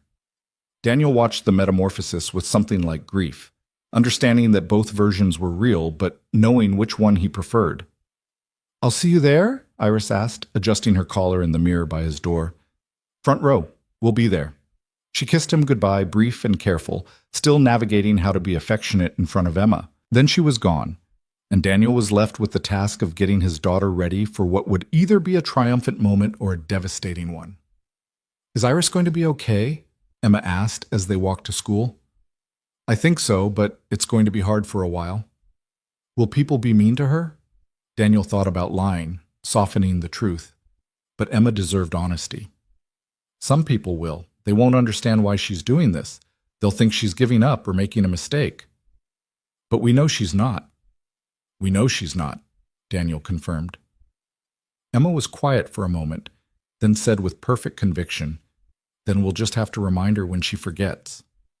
The press conference was being held at Sutton Innovation's headquarters, a gleaming building in the Seaport district that spoke to both the company's success and its values: sustainable design, innovative architecture, technology serving humanity. Daniel had never been here before, and walking through the lobby with Emma's hand in his, he felt the full weight of what Iris was walking away from. Patricia, Iris's assistant, met them at the elevator. She was exactly as efficient and terrifying as Daniel had imagined, but her expression softened when she saw Emma. Ms. Sutton asked me to bring you to the executive conference room. You'll be able to watch the press conference from there, but you won't be visible to the media. She looked at Daniel with something that might have been sympathy or warning. It's going to get ugly. The board meeting already was. How bad? Daniel asked. 3 board members threatened to resign. Marcus Holloway showed up uninvited and tried to force a vote on his acquisition offer. Miss Sutton shut him down, but he's not going to take this quietly. Patricia led them down a hallway lined with photos of the company's innovations, renewable energy solutions, sustainable manufacturing processes, technology that actually seemed designed to help rather than just profit. She's stronger than they give her credit for, but she's going to need support after this. They were settled in a conference room with a clear view of the atrium below, where press and investors were gathering. Emma climbed onto one of the executive chairs, spinning slightly, taking in the room with wide eyes. "This is where Iris works?" she asked. "Part of where she works," Daniel said. "It's very fancy, but it doesn't look like a place where people have fun." Out of the mouths of babes, Daniel thought. That was exactly the problem, wasn't it? Iris had built something impressive, something important, but somewhere along the way it had stopped being about the work and started being about maintaining the machinery. At exactly 10 o'clock, Iris walked into the atrium. The room quieted immediately, all attention shifting to her. She stood at the podium with perfect posture, every inch the powerful CEO, and for a moment Daniel's heart sank. Maybe she'd changed her mind. Maybe the board had convinced her this was a mistake. Maybe the weight of expectation had proved too heavy. Then Iris began to speak, and her voice was steady, clear, and absolutely certain. 10 years ago, I founded Sutton Innovations because I saw a problem that needed solving. I believed technology could serve humanity instead of just extracting from it. I believed sustainable solutions could be profitable without being predatory. And I believed a company could grow while maintaining its values and its mission. She paused, letting that sink in. I still believe all of those things, which is why, effective in 6 months, I will be stepping down as CEO of Sutton Innovations. The room erupted. Reporters shouted questions. Investors looked panicked. Photographers' cameras flashed like lightning. Iris waited, calm and composed, until the noise subsided enough for her to continue. This is not a retreat. This is not abandonment. This is evolution. I've spent a decade building this company, and now it needs a leader who can take it into its next phase of growth. That leader is not me. Her voice never wavered. I'm better suited to what I've always loved most, supporting innovation, funding research, connecting brilliant people with the resources they need to solve important problems. I'll remain majority shareholder and board chair, but the day-to-day operations need someone whose strengths align with where the company needs to go. A reporter shouted over the others, "Is this because of personal reasons? Rumor is you've been in a relationship." Iris's expression didn't change, but Daniel saw her hands grip the podium slightly tighter. My personal life is exactly that, personal. But I will say this. I've learned recently that success without fulfillment is just a different kind of failure. I've spent 10 years proving I could build something important. Now I want to spend the next 10 years actually living while I do it. Another reporter. Marcus Holloway claims you're making an emotional decision that will damage shareholder value. Marcus Holloway has been trying to acquire this company for 2 years because he sees it as a trophy, not a mission. Iris's voice was steel now. He doesn't care about our values or our people. He cares about market share and profit margins. The fact that he's using my resignation to push his agenda tells you everything you need to know about his intentions. In the conference room, Emma whispered, "She's very brave." "Yes, sweetheart, she really is." Iris fielded questions for another 30 minutes, never defensive, never apologetic, just clear and honest about her reasons and her vision for the company's future. She announced that the board had already approved her replacement, a woman named Dr. Sarah Chen, who'd been leading their sustainability division, someone who understood both the business and the mission. When the press conference finally ended, Iris walked off the stage without looking back. The room dissolved into chaos behind her, reporters trying to get follow-up quotes, investors arguing among themselves, the sound of a carefully constructed image being dismantled in real time. Patricia appeared at the conference room door. "She's asked if you can wait here. She has one more meeting and then she's done." That meeting, Daniel would learn later, was with Marcus Holloway. Iris had requested it herself, a final confrontation with the man who'd tried to use her vulnerability against her. Daniel paced the conference room while Emma drew pictures on the whiteboard, trying not to imagine what was being said, what threats Marcus might be making. When Iris finally appeared 45 minutes later, she looked exhausted but also lighter, like she'd set down something heavy she'd been carrying too long. "How did it go?" Daniel asked. "I told him to go to hell." Iris's smile was fierce. In slightly more professional language, but the message was clear. His acquisition attempt is dead. His attempt to leverage my resignation against me failed. And if he continues to harass the company or spread rumors, I will personally ensure every investor in the tech sector knows exactly what kind of man he is. What did he say? That I was making a mistake, that I'd regret choosing personal happiness over professional success, that I was wasting my potential. She shrugged. The usual script for men who can't imagine a woman making choices for herself. Emma had stopped drawing and was watching this exchange with fascination. "Did you tell him about the sea lions?" Iris blinked. "What?" "The sea lions. How they're loud and ridiculous and completely themselves, and that's what makes them the best kind of animal. You should have told him that." Iris laughed, the tension finally breaking. She crossed the room and pulled Emma into a hug. "You're absolutely right. I should have told him about the sea lions." They left the building through a side entrance to avoid the media still camped out front. Patricia had arranged a car, and as they drove away from the gleaming headquarters, Iris pulled off her heels and unpinned her hair with visible relief. "So that's it," she said. 6 months and I'm free." "How does it feel?" Daniel asked. "Terrifying. Liberating. Like jumping off a cliff and hoping there's water below instead of rocks." She looked out the window at the city passing by. "But mostly right. It feels right." Emma, practical as always, asked, "What happens now?" "Now," Iris said, "I figure out what comes next. I have meetings with foundations I want to fund, research programs I want to support. I need to find an apartment that actually feels like a home instead of a hotel. And I need to figure out how to be in a relationship like a normal person instead of someone who schedules everything 6 weeks in advance." "You could stay with us," Emma offered. "We have a couch." "Emma," Daniel started, but Iris was already shaking her head with a smile. "That's very generous, but I think your dad's apartment is already pretty full with just the two of you. I need my own space." She paused. "Though maybe not in Boston." Daniel's stomach dropped. "What do you mean?" "I mean, I've been thinking about what you said about choosing a quieter city, somewhere I can actually have a life, instead of constantly being recognized, constantly performing." She turned to face him fully. "What would you think about leaving Boston? Not immediately, but eventually. Finding a place where Emma could grow up with more space, where I could work without the constant pressure of being Iris Sutton, billionaire CEO, where we could just be us." The suggestion should have panicked him. Boston was home, familiar, predictable. Emma's school was here, his job, their entire life. But looking at Iris's hopeful, tentative expression, Daniel found himself actually considering it. "Where were you thinking?" he asked carefully. "I don't know, somewhere smaller, less frantic. Maybe Portland or Boulder or even somewhere in Vermont. Somewhere with good schools and mountains and enough distance from the tech industry that I can actually breathe." She took his hand, "But only if you want it. I'm not asking you to uproot your life for me. I'm asking if you'd consider building a new life together, somewhere we both choose instead of just where we ended up." Emma was bouncing in her seat with excitement.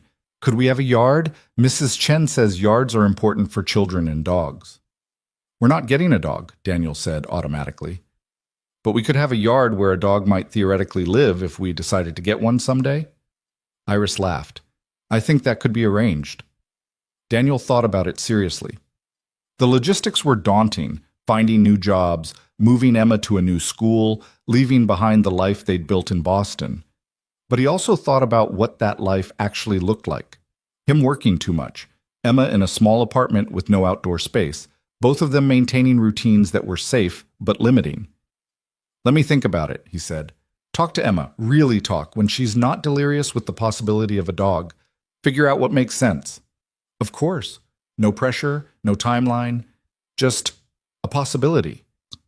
That evening, after Emma was in bed, Daniel and Iris sat on his couch, with wine and the weight of the day settling around them.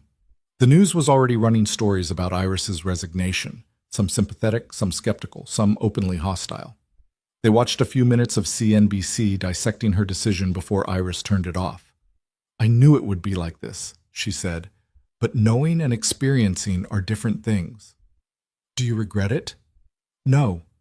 Even with the criticism, even with Marcus trying to use this against me, even with half my board thinking I've lost my mind, no, I don't regret it." She leaned against him. "But I'm glad I don't have to face the aftermath alone." "You're not alone. You have us. For better or worse, you're stuck with us now." "Good. Because I've gotten pretty attached to both of you." They sat in comfortable silence for a while, and Daniel thought about futures and possibilities and the strange way life could shift when you least expected it. A month ago, he'd been alone, careful, contained. Now he was in love with a billionaire who was walking away from everything she'd built, considering moving to a new city, navigating the complexity of blending a relationship with single parenthood. It should have terrified him. It did terrify him. But it also felt more real, more alive, more worth the risk than anything had in 3 years. "I talked to Emma tonight," he said. "Really talked. About you, about us, about what it might mean if we got more serious." Iris tensed slightly. "What did she say?" "She asked if you were going to be her new mom." Daniel felt Iris's sharp intake of breath. "I told her that's not how it works, that she has a mom who will always be her mom, and you're someone different, someone new and important in her life, but not a replacement." "What did she say to that?" "She said that's good, because she wants you to be Iris, not a copy of someone else. Then she asked if we could all live together someday, and if you'd help her learn to code, because apparently her teacher said girls can be programmers too, and she wants to make video games." Iris laughed, watery and surprised. "She wants me to teach her to code?" "She wants a lot of things. A yard, a dog, a family that includes you." Daniel turned to face her fully. "I want those things too. Not immediately, not rushing into anything, but eventually. If you want them." "I want them so much it scares me," Iris admitted. "I've spent so long protecting myself from wanting anything personal that actually letting myself have it feels dangerous. Like I'm setting myself up to lose everything." "You might lose some things, but you'll gain others. That's how it works." Very philosophical for someone who was hiring an escort 6 weeks ago. 6 weeks ago, I was a different person. You changed me, both of you, you and Emma. You showed me that being careful all the time isn't the same as being alive. Iris kissed him then, deep and sure, and when they finally pulled apart, she said, "Stay with me tonight. Actually stay, not just fall asleep on the couch. I want to wake up with you." "Emma will understand. She's 6, not stupid. She knows we care about each other. We don't have to hide that from her." So Daniel stayed. They moved to his bedroom, and for the first time since Sarah died, he shared his bed with someone else. It was strange and perfect, and tinged with the particular intimacy of choosing vulnerability with another person. They made love slowly, carefully, learning each other's bodies and boundaries, and afterward Iris cried a little because it had been so long since someone had touched her with tenderness instead of transaction. "I'm not good at this," she whispered against his chest, "at being soft, at needing someone." "You're better at it than you think. You just need practice. Will you be patient with me?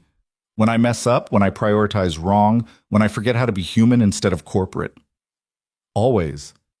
And you'll be patient with me when I'm overprotective or too rigid or can't stop talking to my dead wife like she's still here?" "Always."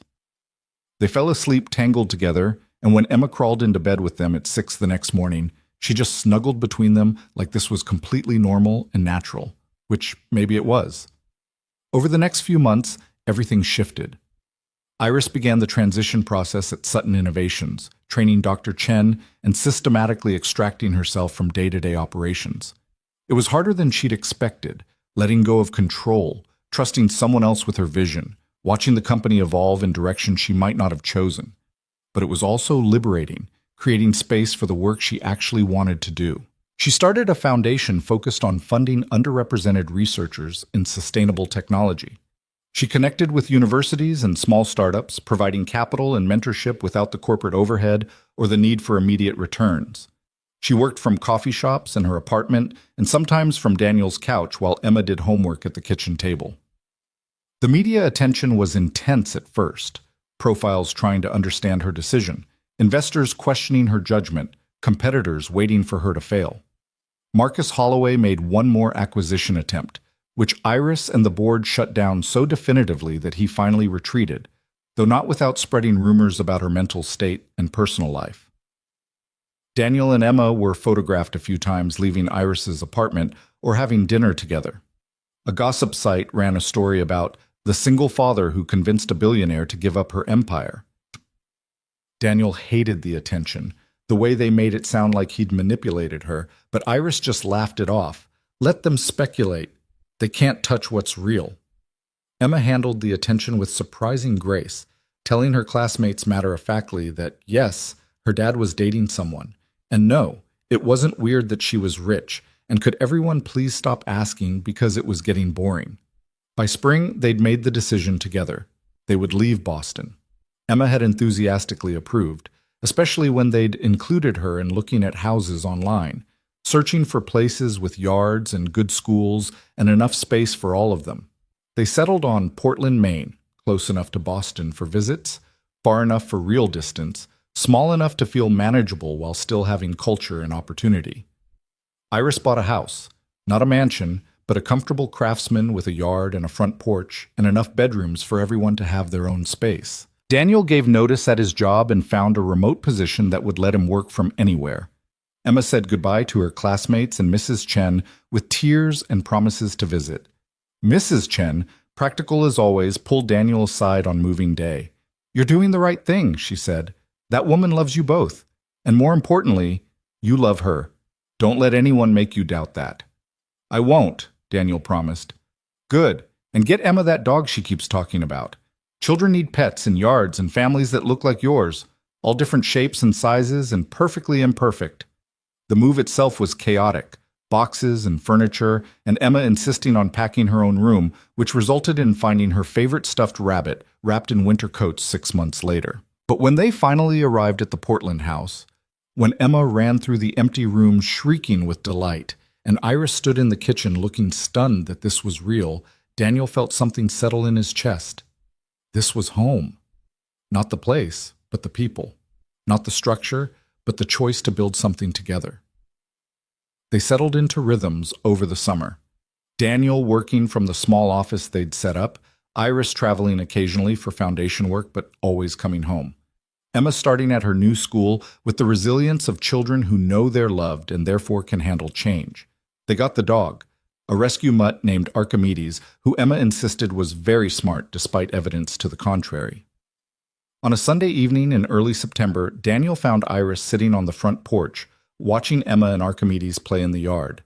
The light was golden, the air carried the first hint of autumn, and Iris looked more at peace than he'd ever seen her. He sat beside her and she leaned into him automatically, this gesture that had become so natural he couldn't remember when they'd started doing it.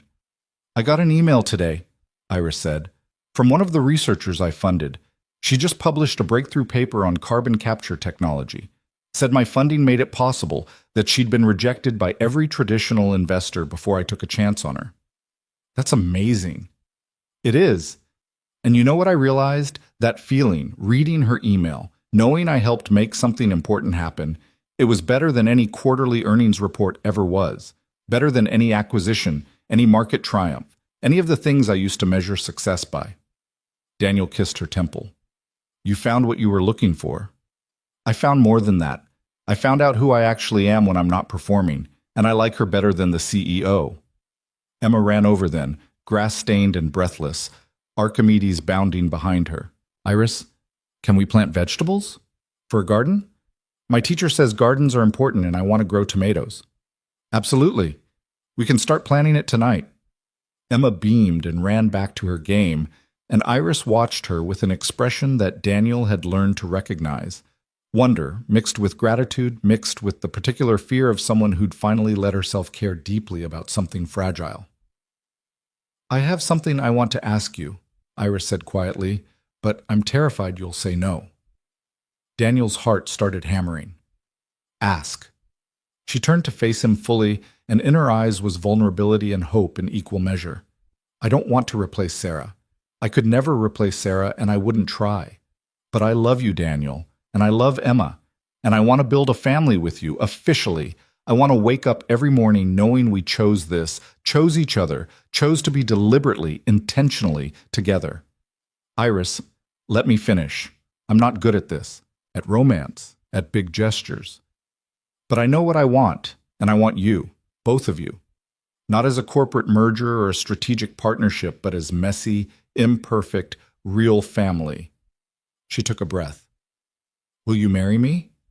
Daniel stared at her, this woman who'd walked away from an empire, who'd chosen vulnerability over control, who loved his daughter like she was her own.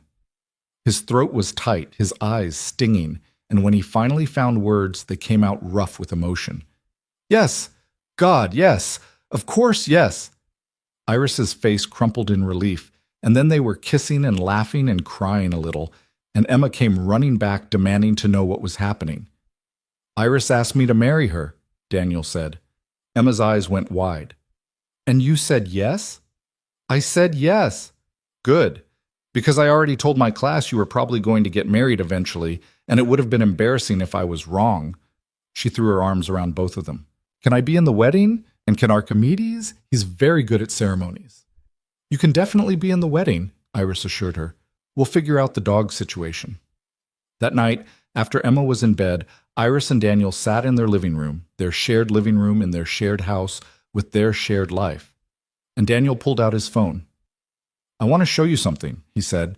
He opened his photos and found the picture from the San Francisco trip, the one Iris had taken of Emma on the pier with the sea lions behind her, mid-laugh, pure joy captured in perfect focus.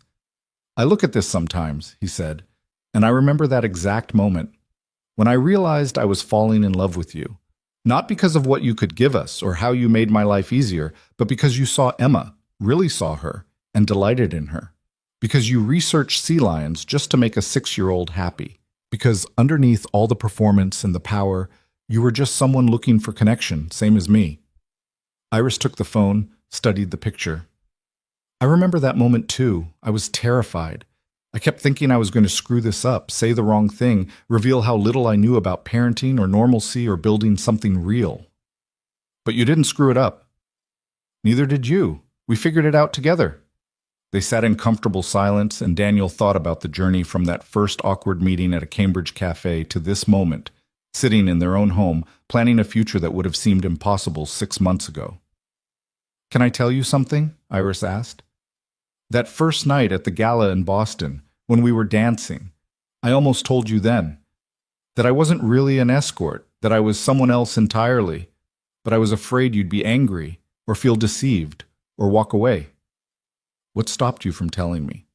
The way you looked at me, like I was just Iris, just a person, not a CEO or a success story or a prize to be won, just me. I'd forgotten what that felt like. I didn't want it to end. I'm glad you didn't tell me that night, Daniel said. Not because I like being deceived, but because we needed those few weeks of just being two people getting coffee. No expectations, no complications, just honest conversation. We've had a lot of honest conversations since then. And we'll have a lot more. Some of them will be hard. We'll fight about money or time or how to parent Emma as she gets older.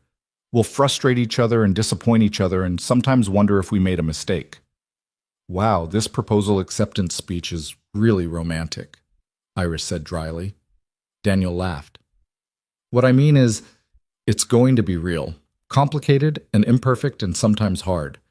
But it's also going to be worth it, because we're choosing this with our eyes open, knowing exactly who we are and what we're getting into. No performance? No performance, just us being honest and imperfect together. Iris kissed him, soft and slow, a promise of all the years to come. I like the sound of that. They were married 3 months later in a small ceremony in their backyard with Emma as the flower girl and Archimedes in a bow tie that he tried to eat twice. Mrs. Chen flew in from Boston and cried through the entire ceremony. Richard and Linda came, and Patricia surprised everyone by showing up with a date. Dr. Sarah Chen sent a beautiful gift and a note thanking Iris for trusting her with the company. Marcus Holloway was not invited, though he sent a passive-aggressive note suggesting Iris would regret her choices. She threw it away without responding. The ceremony was simple, honest, exactly like them. Daniel's vows made Iris cry. Iris's vows made Emma declare loudly that this is the best family ever, and also, can we have cake now? They honeymooned in Maine, just a week at a cabin by the ocean, the three of them and Archimedes building sandcastles and cooking s'mores and being deliberately, wonderfully ordinary. On their last night, after Emma was asleep, Daniel and Iris walked along the beach under a sky full of stars. "Do you ever miss it?" Daniel asked. "The company, the power, the importance?" Iris thought about it honestly. "Sometimes. Mostly I miss the feeling of building something, of solving complex problems. But I get that from the foundation work now, just in different ways. And I don't miss the performance, the constant need to prove myself, the isolation." She squeezed his hand. "I don't miss who I had to be to maintain all that." "Who are you now?" "I'm still figuring that out, but I think I'm someone who funds important research and plants vegetable gardens and teaches a 6-year-old to code. Someone who's learning to be soft without feeling weak. Someone who chose love over achievement and found out they're not mutually exclusive after all." "That sounds like someone worth being." "Yeah, I think she is." They stood at the water's edge, waves lapping at their feet, and Daniel thought about all the choices that had led them here. His decision to hire an escort for a gala. Iris's decision to go along with the mistaken identity. Their decision to keep meeting, to be honest, to choose each other despite all the logical reasons not to. "Thank you," he said. "For what?" "For being brave enough to be real with me. For loving Emma. For building this life with us even when it meant walking away from everything you'd built before." "Thank you for seeing me," Iris countered. "For looking past the performance to whoever was underneath. For showing me what home actually means." They walked back to the cabin hand in hand, and inside Emma was sprawled across the couch with Archimedes, both of them snoring softly. Iris covered them with a blanket while Daniel started the fire, and they settled in to watch the flames dance. Two people who'd found each other in the strangest way possible and built something real from what had started as performance. Years later, when people asked how they met, they'd laugh and say it was complicated. And it was. But it was also simple.